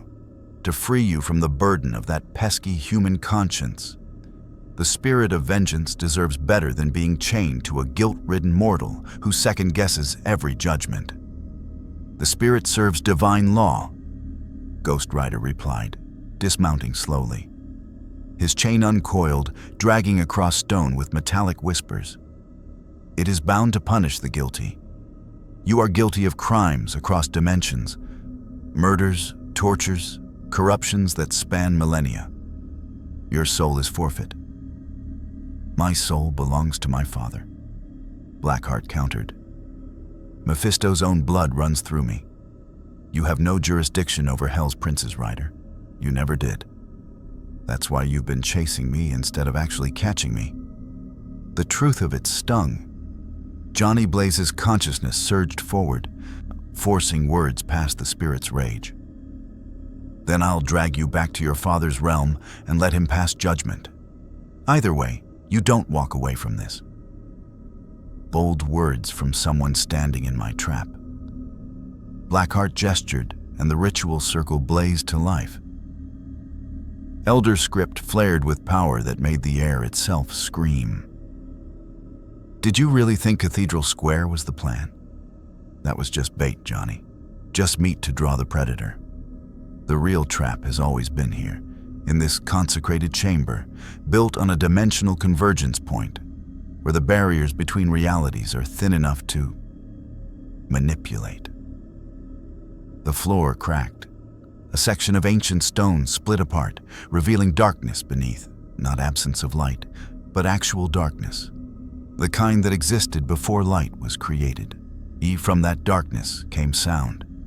Breathing that resonated with wrong harmonics, movement that suggested geometries incompatible with three-dimensional space. Ghost Rider felt it immediately. The thing rising from the catacombs wasn't demon or devil. It was something older. Something that existed in the spaces between dimensions, feeding on reality itself when worlds collided. You know what's down there, don't you? Blackheart's smile widened impossibly. Your enhanced senses can feel it. A dimensional parasite, an entity that feeds on concentrated supernatural energy. And you, my burning friend, are the most concentrated divine energy this universe has ever seen. You'd unleash that thing just to destroy me? Selene shouted from her position. It'll kill everything in this city. Vampires, lycans, on humans, it won't discriminate. Acceptable losses, Viktor said coldly from his ritual position. Better the city dies than our entire species faces divine judgment. Ghost Rider's skull turned toward the ancient vampire. You orchestrated the Cathedral Square massacre. 73 innocents slaughtered to bait me here. You are guilty of— Yes, very guilty, Blackheart interrupted.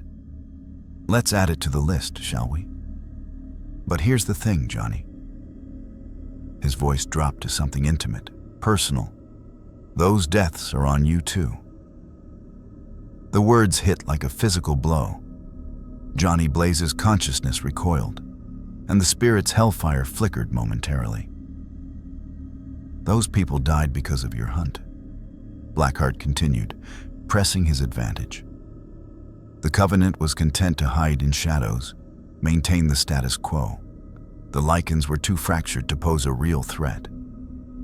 This city's immortals had reached an equilibrium. Violent, yes, but contained, manageable. Then you arrived. You started burning through their ranks indiscriminately.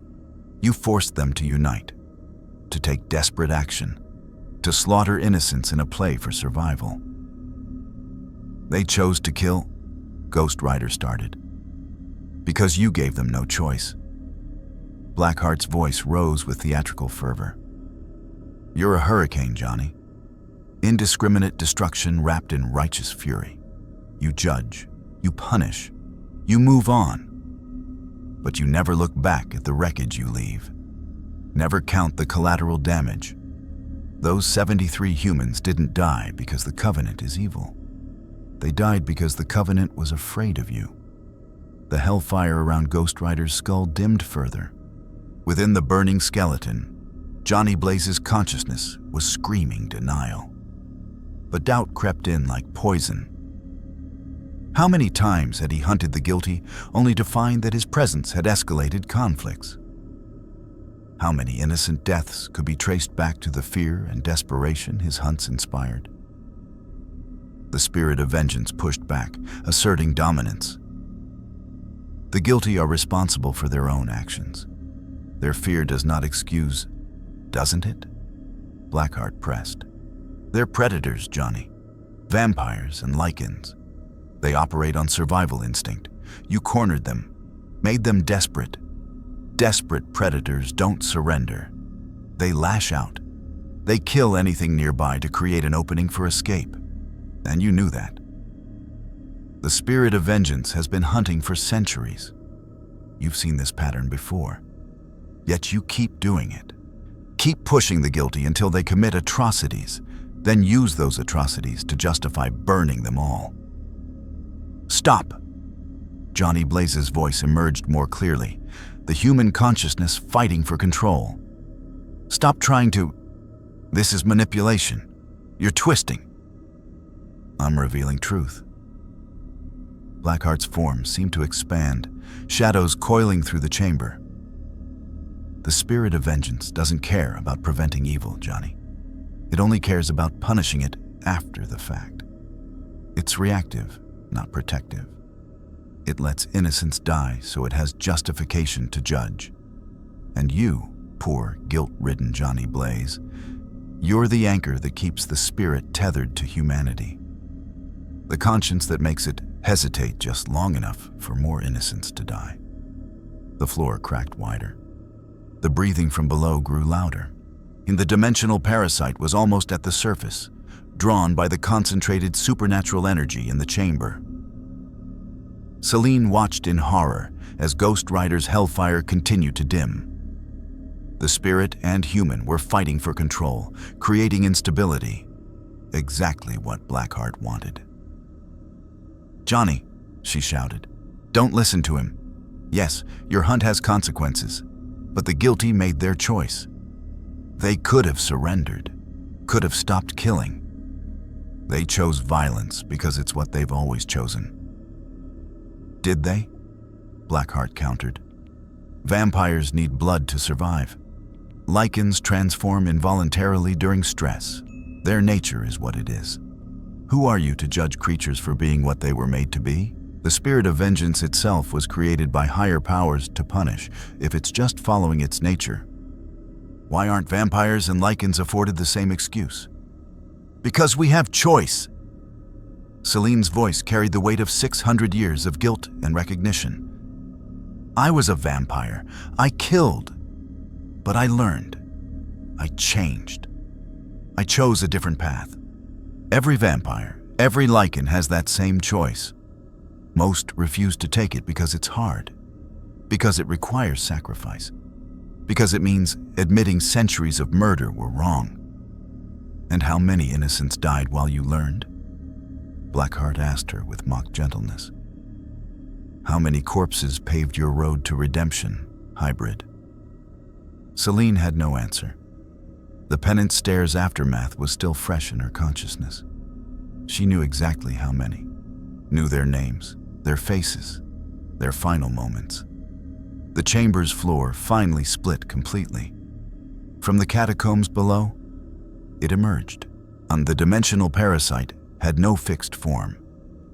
It appeared as a mass of writhing non-geometry, angles that shouldn't exist, colors that hurt to perceive, surfaces that faced directions incompatible with physical space.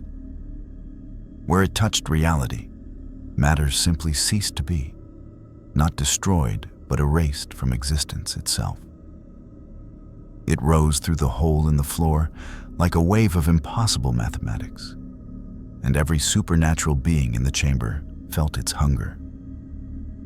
The creature fed on dimensional energy, on the places where realities overlapped. And Ghost Rider, divine spirit from another universe, burning with hellfire that existed between dimensions, was a feast it had been starving for across centuries. The parasite lunged, not with limbs or appendages, but by folding space itself, by bringing its incomprehensible form directly adjacent to Ghost Rider without crossing the intervening distance. Ghost Rider reacted on pure instinct. His chain lashed out, hellfire blazing, striking the creature's impossible surface. The chain passed through without resistance, as if the parasite existed slightly out of phase with physical reality. "You can't hurt it," Blackheart called out gleefully. "It exists between dimensions. Physical weapons are meaningless. Even your hellfire can't burn what doesn't fully exist in this reality." The parasite made contact with Ghost Rider, and he screamed. Both voices, Johnny's human agony and the spirit's divine fury, united in a sound that shattered every window in the monastery above.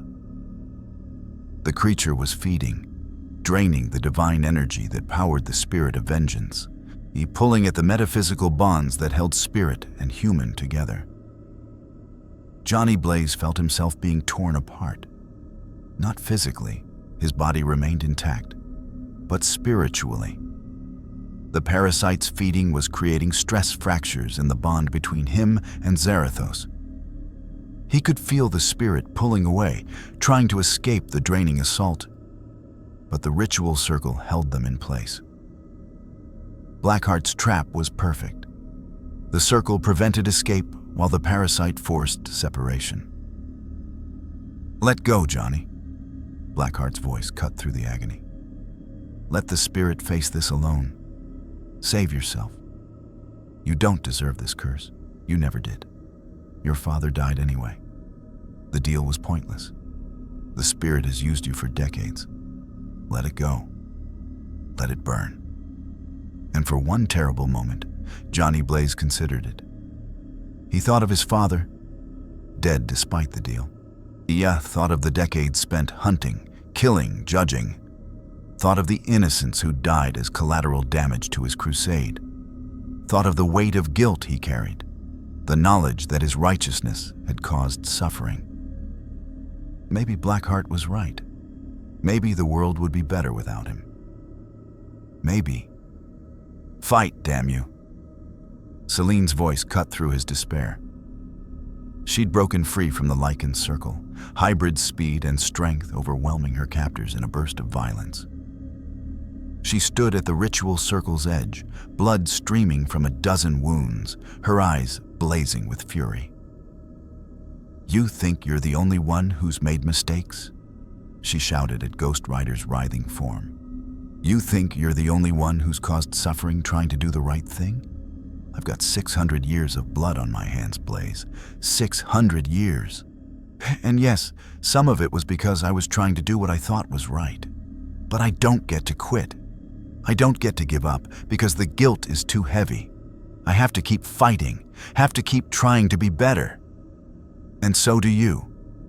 The dimensional parasite continued feeding, but Ghost Rider's hellfire flared slightly brighter at her words. "Those 73 people in Cathedral Square," Selene continued, "they died because the Covenant is evil, because these ancient bastards value their own survival over innocent lives. Yes, your hunt pressured them, but they made the choice. They could have surrendered, could have faced judgment. They chose murder instead. That's on them, not you." "She's lying to you," Blackheart said calmly. "Trying to keep you fighting so the parasite doesn't fully separate you from the spirit. Once you're apart, Johnny, you'll be free. No more curse, no more judgment, just peace." "Peace?"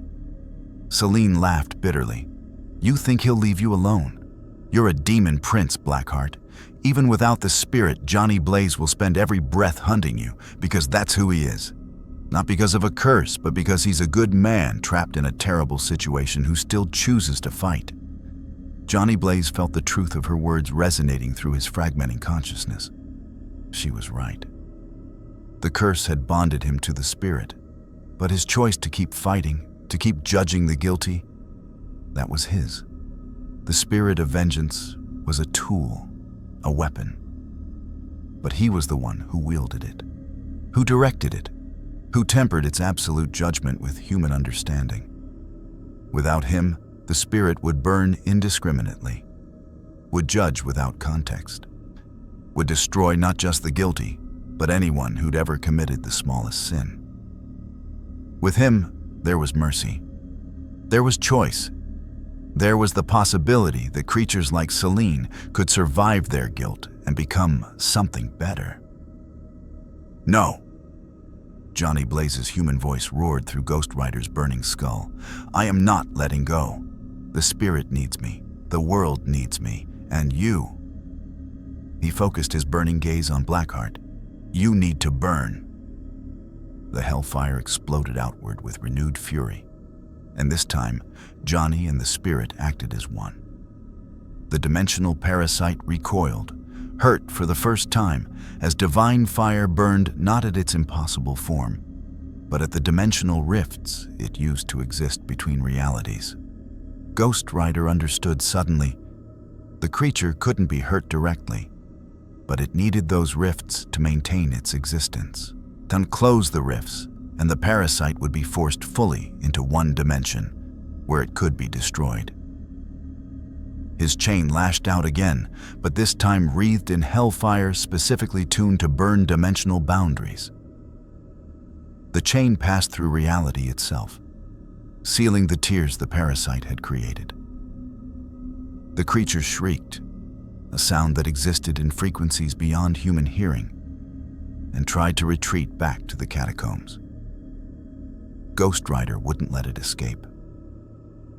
He leaped from his motorcycle, skeletal hands grabbing at the parasite's incomprehensible form. Where he touched it, dimensions collapsed, forcing the creature into singular existence. It fought with desperate fury, but Ghost Rider held on, burning away the boundaries that let it exist between spaces. Finally, with a sound like reality itself tearing, the dimensional parasite was pulled completely into physical existence. It appeared as a writhing mass of flesh and eyes and mouths that shouldn't fit together, but somehow did. And in that moment of forced materialization, it was vulnerable. Ghost Rider's Penance Stare activated at full power. Every eye on the creature's impossible form locked onto his burning socket simultaneously. The parasite had no sins. It was a creature of pure instinct, feeding without malice. But the Penance Stare showed it something worse: understanding. For the first time in its existence spanning millennia, the creature understood what it had done, understood the suffering caused by its feeding, understood that it was not simply part of the natural order, but a cancer-consuming realities. The creature screamed once, a sound of existential horror, and then imploded. Dimensional energy collapsed inward, the impossible flesh folding into geometries too small to exist, until finally there was nothing. Silence fell over the chamber. Ghost Rider stood at the ritual circle's center, hellfire blazing triumphant, and slowly turned to face Blackheart. The demon prince had stopped smiling. Impressive, Blackheart said carefully. But you've burned through significant power fighting that thing, and you're still trapped in my ritual circle, still subject to... Ghost Rider's chain wrapped around Blackheart's throat before the demon could finish. The hellfire didn't burn Blackheart. Demon princes were made of sterner stuff. But it held him, and more importantly, it marked him. You wanted to separate us, Ghost Rider's dual voice said. You wanted to break the bond between human and spirit. You failed. Now let me show you what we can do together. The Penance Stare activated, but this time directed at a demon prince. Blackheart tried to resist, tried to shield his consciousness, but Ghost Rider held him firm. The stare pierced through demonic defenses, through centuries of sins, through the fundamental evil that defined Blackheart's existence. And what Ghost Rider showed him wasn't guilt. It was futility. Blackheart experienced every scheme he'd ever enacted, every plan he'd carefully constructed, every manipulation he'd orchestrated across dimensions, and saw them all fail. Saw futures where Ghost Rider hunted him across realities forever. Saw timelines where Mephisto himself grew tired of his son's failures and cast him into deeper hells. Saw the fundamental truth that his rebellion against divine order was not just wrong, but pointless. Blackheart's scream echoed through dimensions as his certainty shattered. Ghost Rider released him, and the demon prince collapsed, not dead, but broken in spirit. "Go back to your father's realm," Ghost Rider commanded. "Tell Mephisto that this universe is under my protection now. Tell him that any demon who enters here will face judgment. And tell him—" The dual voice softened slightly, became more Johnny Blaze than Spirit, "that his son is pathetic." Blackheart fled. Not physically, his body remained, but his consciousness tore open a dimensional rift and escaped, abandoning his physical form to collapse into shadows and nothingness. The rift closed behind him, and Ghost Rider knew the demon prince wouldn't return. Not here. Not ever. He turned to face the Covenant. The 7 ancient vampires stood frozen at their ritual positions, suddenly realizing their demon ally had abandoned them. They faced Ghost Rider alone. Viktor stepped forward, desperately trying to salvage something. "We had no choice. You would have destroyed our entire species. We acted in self-defense. You slaughtered 73 innocents," Ghost Rider stated flatly. "Not in self-defense, not in war. As bait, as strategy, as acceptable losses. You are guilty." His chain uncoiled, and Hellfire blazed brighter than ever. The Covenant's judgment had arrived. The 7 ancient vampires of the Covenant stood frozen as Ghost Rider advanced. For beings who had survived millennia through cunning, manipulation, and ruthless pragmatism, they now faced something their experience couldn't counter: absolute judgment without negotiation. Viktor raised his hands, trying one final time to reason with the unreasonable. "Wait. We can offer you information, resources. We know where other guilty parties hide. Lycans who've slaughtered thousands, rogue vampires who operate beyond our control. We can help you hunt them, guide you to the truly deserving. You are the truly deserving." Ghost Rider's dual voice cut through his words like hellfire through flesh. "You orchestrated Cathedral Square. You made deals with demons. You've spent centuries manipulating both vampire and lycan factions into endless war. How many innocents died because you profited from conflict? How many peace attempts did you sabotage because stability threatened your power?" Castor transformed, his vampire features elongating into something more monstrous, more primal. The ancient Greek vampire had fought in wars before Rome existed, had killed thousands in single battles. He lunged with speed that blurred, claws extended to tear Ghost Rider's skull from his burning spine. Ghost Rider caught him mid-strike. His skeletal hand closed around Castor's throat, and hellfire erupted from the point of contact. The vampire shrieked as supernatural flames consumed him, not just burning flesh, but incinerating the very essence that made him immortal. His body turned to ash that scattered across the chamber floor, and his consciousness simply ceased. 18 centuries of existence ended in 3 seconds. The remaining 6 vampires scattered, supernatural speed carrying them toward the chamber's multiple exits. Alara made it 5 steps before Ghost Rider's chain wrapped around her waist. She tried to phase through it, ancient Egyptian magic that had saved her from countless assassination attempts. But hellfire was divine, and divine power recognized no mortal trickery. The chain tightened, and she burned. Samira, the death dealer, drew her weapons even knowing their futility. She was a soldier, had been for 2 centuries, and soldiers died fighting. She emptied both magazines into Ghost Rider's skull, silver nitrate rounds that could drop a lycan alpha sparking harmlessly off bone. She reached for her backup weapon. Ghost Rider's fist caved in her chest. Not killing, not yet, but breaking ribs and rupturing her immortal heart. She collapsed, and he stood over her, burning gaze locked on her terrified eyes. "You knew," he said, and both voices carried something that might have been disappointment. "You knew the Cathedral Square massacre was evil. You argued against it. But you followed orders anyway. Because you always followed orders. Because 2 centuries of being a soldier taught you that obedience mattered more than conscience." "I'm a death dealer," Samira gasped through broken ribs. "We protect our species. We do what's necessary. Look into my eyes." The Penance Stare showed her everything.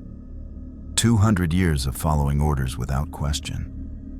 Innocents killed because her superiors deemed it necessary. Peace offerings destroyed because the war served death dealer interests. Young vampires executed for showing mercy to lycans. Humans slaughtered to maintain the masquerade. And underneath it all, the fundamental truth she'd always known but never acknowledged. She'd stopped being a protector centuries ago and become an executioner who followed orders because thinking for herself was harder. Samira's scream was brief. Her mind shattered cleanly, and Ghost Rider released her to collapse into catatonia. 4 vampires remained. They'd reached the chamber's far end and were desperately working to open sealed doors that would lead deeper into the monastery's catacombs. Ancient hands scrabbled at stone, pulling at mechanisms not used in decades. Ghost Rider mounted his motorcycle. The engine roared with Hellfire, and he launched across the chamber. The bike defied physics, accelerating impossibly fast, leaping obstacles, riding up walls.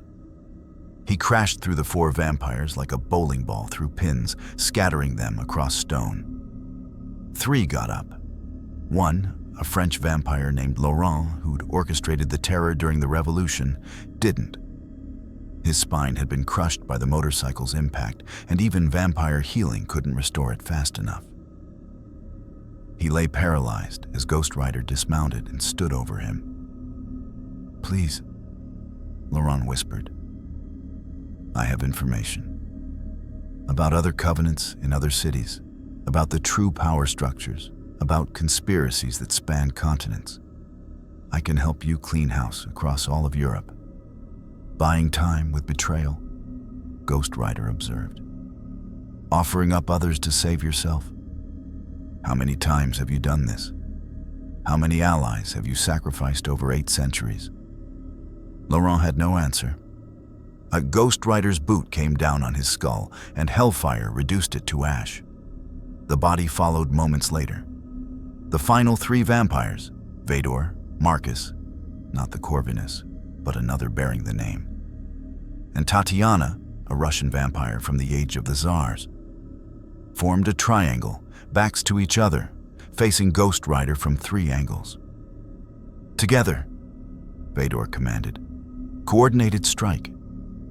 We've survived this long because we fight smart, not strong. On my mark." Selene's blade took Tatiana's head from behind before Viktor could finish. The hybrid had circled the chamber during Ghost Rider's assault, positioning herself perfectly.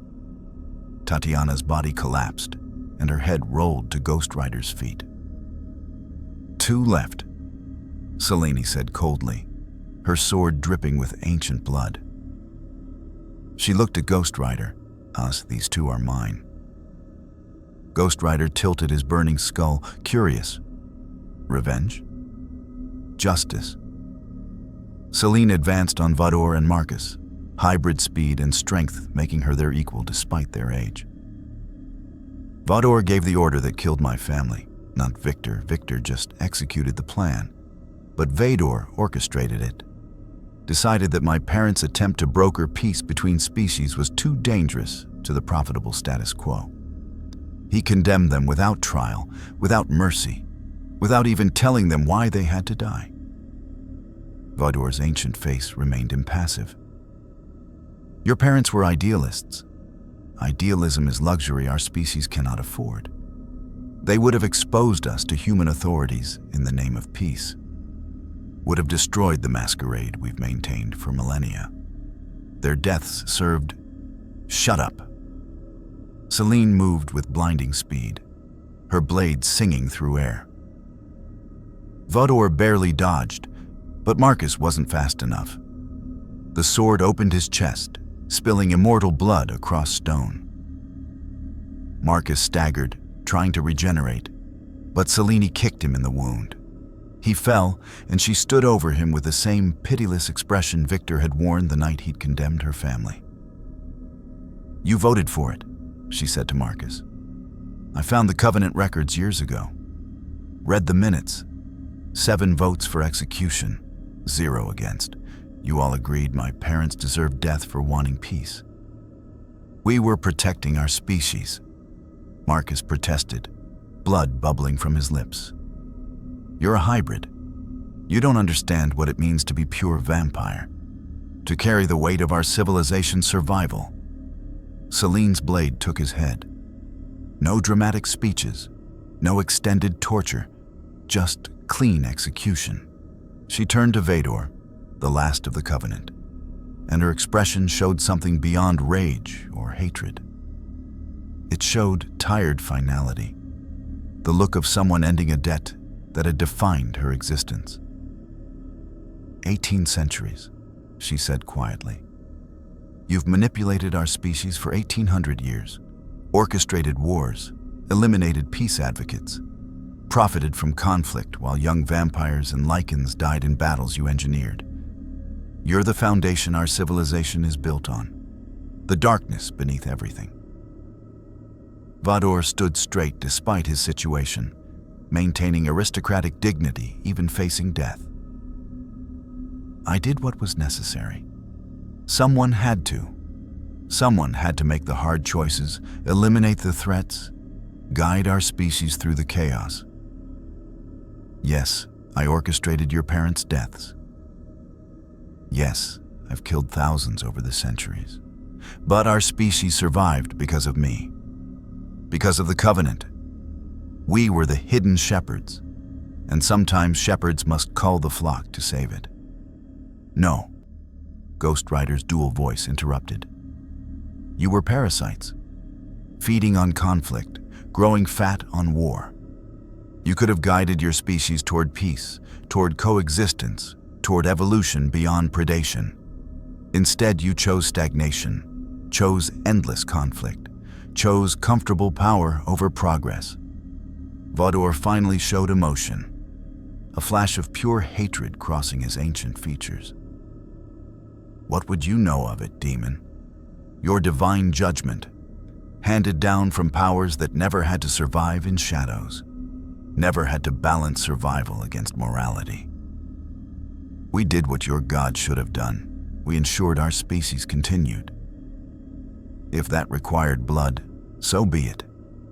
If that required sacrifice, so be it. We survived. That's what matters. Look into my eyes, Ghost Rider commanded. Viktor tried to resist, but Selene grabbed him from behind, hybrid strength preventing escape. She forced him to face Ghost Rider, forced his ancient gaze to meet those burning sockets. The Penance Stare showed Viktor 18 centuries of sin compressed into seconds. Every manipulation, every orchestrated war, every innocent life sacrificed for the greater good, every peace advocate eliminated, every idealist destroyed, every opportunity for change crushed beneath his certainty that survival justified any action. But it also showed him alternatives, timelines that could have been, futures where the Covenant had chosen differently, worlds where vampires and lycans found peace, where both species evolved beyond predation, or where immortals and humans coexisted. All of it possible. All of it achievable. All of it discarded because Viktor and his kind preferred control over uncertainty. Viktor's scream was existential, not pain. Pain he could handle, but the horror of seeing that every sacrifice had been unnecessary. That his 18 centuries of ruthless pragmatism had served only his own power. That he damned himself and his species for nothing. His mind shattered, but unlike the others, his body began to decay. 1,800 years of borrowed time catching up instantly. Flesh withered, bones crumbled, and within seconds nothing remained but dust that settled onto the chamber floor. The Covenant was dead. All 7 ancient vampires, the shadow rulers who'd guided vampire civilization for over a millennium, reduced to ash and catatonia. Selene stood in the silence that followed, her sword lowering slowly. She'd dreamed of this moment for decades, imagined how satisfying it would feel to end the creatures who destroyed her family. But all she felt was empty, tired, old beyond her 6 centuries. Ghost Rider's Hellfire dimmed slightly as Johnny Blaze's consciousness surfaced more fully. How do you feel? Like I've been carrying a weight I didn't realize was there until it was gone. Selene looked at the remains scattered across the chamber. They're dead. The architects of our war. The manipulators. She trailed off, then laughed bitterly. I was expecting some kind of revelation, some great truth. But they were just old vampires who chose power over principle. Not complicated. Just evil. Most evil isn't complicated. Blaze's voice emerged clearly from the dual tone. That's what makes it so dangerous. People expect darkness to be profound, but usually it's just selfish. Just choosing convenience over conscience again and again until you can't remember what conscience felt like. Selene nodded slowly, then looked at him directly. What happens now? To this city? To the vampires and lycans left? Ghost Rider's burning skull turned, surveying the chamber where so much had been lost and won. When he spoke, both voices carried unusual gentleness. That depends on them, and you. Me? The Covenant is gone. The old power structures are broken. This is the moment where your species chooses what comes next. The spirit and human seem to speak as one now. Their earlier conflict resolved. What they can choose continued war, endless predation, comfortable darkness. If they do, I will burn through them until none remain. But if they choose differently, if they choose evolution, accountability, coexistence, then there's hope. You'd give them that chance, after everything you've seen? I'd give them what I gave you, Ghost Rider replied. One chance to face their guilt and choose change. Most will fail. Most will choose comfortable damnation over uncomfortable redemption. But some, like you, will survive. Will become something better. Those are the ones worth saving. Selene looked at the burning skull, at the skeletal form that housed both divine judgment and human mercy, and understood finally why the Penance Stare hadn't destroyed her. It wasn't just her hybrid physiology or her strength, and it was because somewhere beneath 6 centuries of violence, she'd retained the capacity for change, for growth, for becoming more than what she'd been made to be. I'll help them, she said quietly. The ones who want to change. I'll find them, protect them from those who'd punish them for choosing different. Build something new from the ashes. That's all I ask. Ghost Rider moved toward his motorcycle, then paused. Blackheart is gone, but not dead. He'll lick his wounds in his father's realm and plot revenge. When he returns, and he will return, I need you to be ready. To have built something worth defending, because next time, he won't just attack me. He'll attack everything I've tried to preserve here. We'll be ready, Selene promised. Vampire, lycan, and hybrid together. A new alliance. One built on accountability instead of power. Ghost Rider mounted his motorcycle, and the engine roared to life. Hellfire blazed bright again, but this time it felt less like judgment and more like promise. Like a warning and a beacon both. One more thing. Johnny Blaze's voice emerged clearly. Those 73 people in Cathedral Square. They died because of choices the Covenant made. But I could have prevented it. Could have seen the trap coming. That's on me. I'll carry that. Don't, Selene said firmly. You're not responsible for the evil others choose. You're only responsible for how you respond to it. You responded by ending the creatures who made that choice. That's enough. The burning skull turned toward her one final time. Is it? It has to be. Because if we let guilt over the deaths, we couldn't paralyze us. We stopped fighting for the lives we can save. That's what Blackheart wanted, for you to give up, to let guilt destroy you. Don't give him the satisfaction. Ghost Rider sat silent for a moment, then nodded once. The motorcycle turned toward the chamber's exit, wheels leaving burning tracks across stone marked with ritual circles and ancient blood. If this city falls back into darkness, he called back, I will return. And next time, there will be no mercy, no chances, only judgment. Understood, Selene said. I won't let you down. Ghost Rider launched through the exit, accelerating impossibly fast, riding up the monastery's walls and bursting through to the surface. The sound of his engine echoed across the city, a reminder to every vampire and lycan that judgment had visited their world and found them wanting. Selene stood alone in the chamber where the Covenant had died, where Blackheart had been broken, where the dimensional parasite had been destroyed. She activated her communication network, sending encrypted messages to contacts across the city. To the vampires who'd questioned the war, to the lycans who'd sought peace, to the hybrids in hiding who'd been too afraid to reveal themselves. The Covenant is dead. The old ways are finished. We build something new now. Who's with me? The responses came slowly at first, and then faster. Not everyone. Not even most. But enough. A few dozen voices across the city from both species and several hybrids, all saying the same thing. We're ready. Show us the way. Selene smiled. A real smile, the first in decades. It would be hard. Many would resist. The death dealers still loyal to the old ways. The lycan purists who wanted revenge more than peace. The humans who'd eventually discover their existence.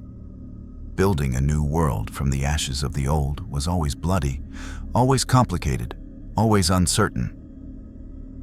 But for the first time since her transformation 6 centuries ago, Selene had hope. Above the monastery, dawn was breaking. Selene walked toward the exit, toward the light, and didn't burn. Hybrid physiology had freed her from that particular curse. As she emerged into morning, she saw the city spread before her, wounded, traumatized, but alive, surviving. In the distance, tire marks of Hellfire still smoldered on ancient streets, leading away toward the dimensional rift Ghost Rider had used to enter this world. He was leaving, returning to his own universe, his hunt for Blackheart continuing across realities. But the mark he'd left remained. The judgment he'd delivered would echo through vampire and lycan civilization for generations. Some would learn from it, would choose change, would build the world Selene envisioned. Others would fall back into comfortable darkness. And when they did, Ghost Rider would return to burn them away. The age of the Covenant was over. The age of the immortal war was ending. What came next was uncertain, but for the first time in centuries, uncertainty felt like possibility instead of threat. Selene descended into the city, toward the survivors, toward the future, carrying the weight of 600 years of guilt and the hope of something better. Behind her, the monastery's ruins smoldered with residual hellfire, a monument to divine judgment and the price of redemption. The sun rose higher, casting light across a city that had lived in shadows for too long. And in that light, vampires and lycans began the difficult work of becoming something more than monsters. The Ghost Rider had invaded the Underworld Universe. He had judged. He had burned. And in his wake, he had left the possibility, however fragile, that even the damned could choose salvation. The multiverse is infinite, its possibilities endless, and at the intersection of realities stand those who enforce cosmic law. Ghost Rider had come to the Underworld Universe pursuing a demon prince, but he'd found something more, an entire civilization built on innocent blood, immortals who'd forgotten that eternity did not grant immunity from consequence. The spirit of vengeance had delivered judgment. The Covenant, ancient manipulators who'd orchestrated centuries of war, burned to ash or broke beneath the weight of their own guilt. Blackheart fled in terror, his schemes shattered, his certainty destroyed. The dimensional parasite that should have consumed Ghost Rider was instead forced into existence and obliterated. But the real victory wasn't measured in destruction. It was measured in what survived. Selene, the hybrid who'd lived 600 years as predator, faced her own darkness through the Penance Stare and emerged not broken, but tempered. She would build something new from the ashes, a coalition of vampires, lycans, and hybrids who chose accountability over power, who sought coexistence instead of domination. It would be fragile, uncertain, resisted by those who preferred comfortable darkness to difficult change. But it would exist. That possibility, that hope, was Ghost Rider's true gift to this universe. As for Johnny Blaze, he'd learned something too. Blackheart had tried to break him with guilt, to convince him that his hunt caused more suffering than it prevented. The Demon Prince had nearly succeeded. But Selene had reminded him of a fundamental truth. The guilty choose their own actions. Fear didn't excuse atrocity. Desperation didn't justify slaughter. The innocent who died in Cathedral Square died because the Covenant chose murder, not because Ghost Rider chose judgment. The spirit of vengeance would continue hunting the guilty across dimensions. But Johnny Blaze would remember this universe. Remember that even in the darkest places, redemption remained possible for those brave enough to face their sins and choose differently. In the Underworld Universe, the war between vampires and lycans didn't end that night. Centuries of hatred couldn't be erased in a single dramatic confrontation. But it changed. The absolute certainty that the war must continue, that the other side must be destroyed, that survival justified any action, that certainty was broken. And in the cracks, something new could grow. Some vampires and lycans rejected Selene's vision while returning to comfortable violence. Ghost Rider's warning hung over them like divine sword. Fall back into darkness, and judgment would return. Most chose change out of fear rather than conscience. But a choice made in fear was still a choice. And over time, fear of punishment could evolve into genuine understanding. The cathedral bells rang across the city as morning broke fully, their sound carrying both mourning for the dead and hope for the living. In hospitals, survivors of Cathedral Square massacre were treated by doctors who didn't yet know their patients lived in a world where immortals walked among them. In council chambers, vampire and lycan leaders met to discuss terms of peace they'd never seriously considered before. In hidden places across the city, young immortals who'd never questioned the war began asking dangerous questions. What if there was another way? Ghost Rider's invasion had ended, but its consequences would echo across this universe for generations, reshaping immortal civilization, forcing questions that couldn't be ignored, demanding accountability where none had existed before. And somewhere in another dimension, Johnny Blaze rode his flaming motorcycle across impossible landscapes, hunting demons who thought they could escape divine judgment. The spirit of vengeance burned within him, patient and eternal, waiting for the next guilty soul who needed reminding that no one, not vampire, not lycan, not demon prince, not even immortal, stood beyond the reach of cosmic law. The multiverse had changed. Two realities had collided, and both emerged different than before. And the Underworld Universe had been judged and found wanting, but also found capable of change. Ghost Rider had delivered not just punishment, but possibility. In the end, that was the greatest gift judgment could give. Not destruction, but the chance to become something better than what you were.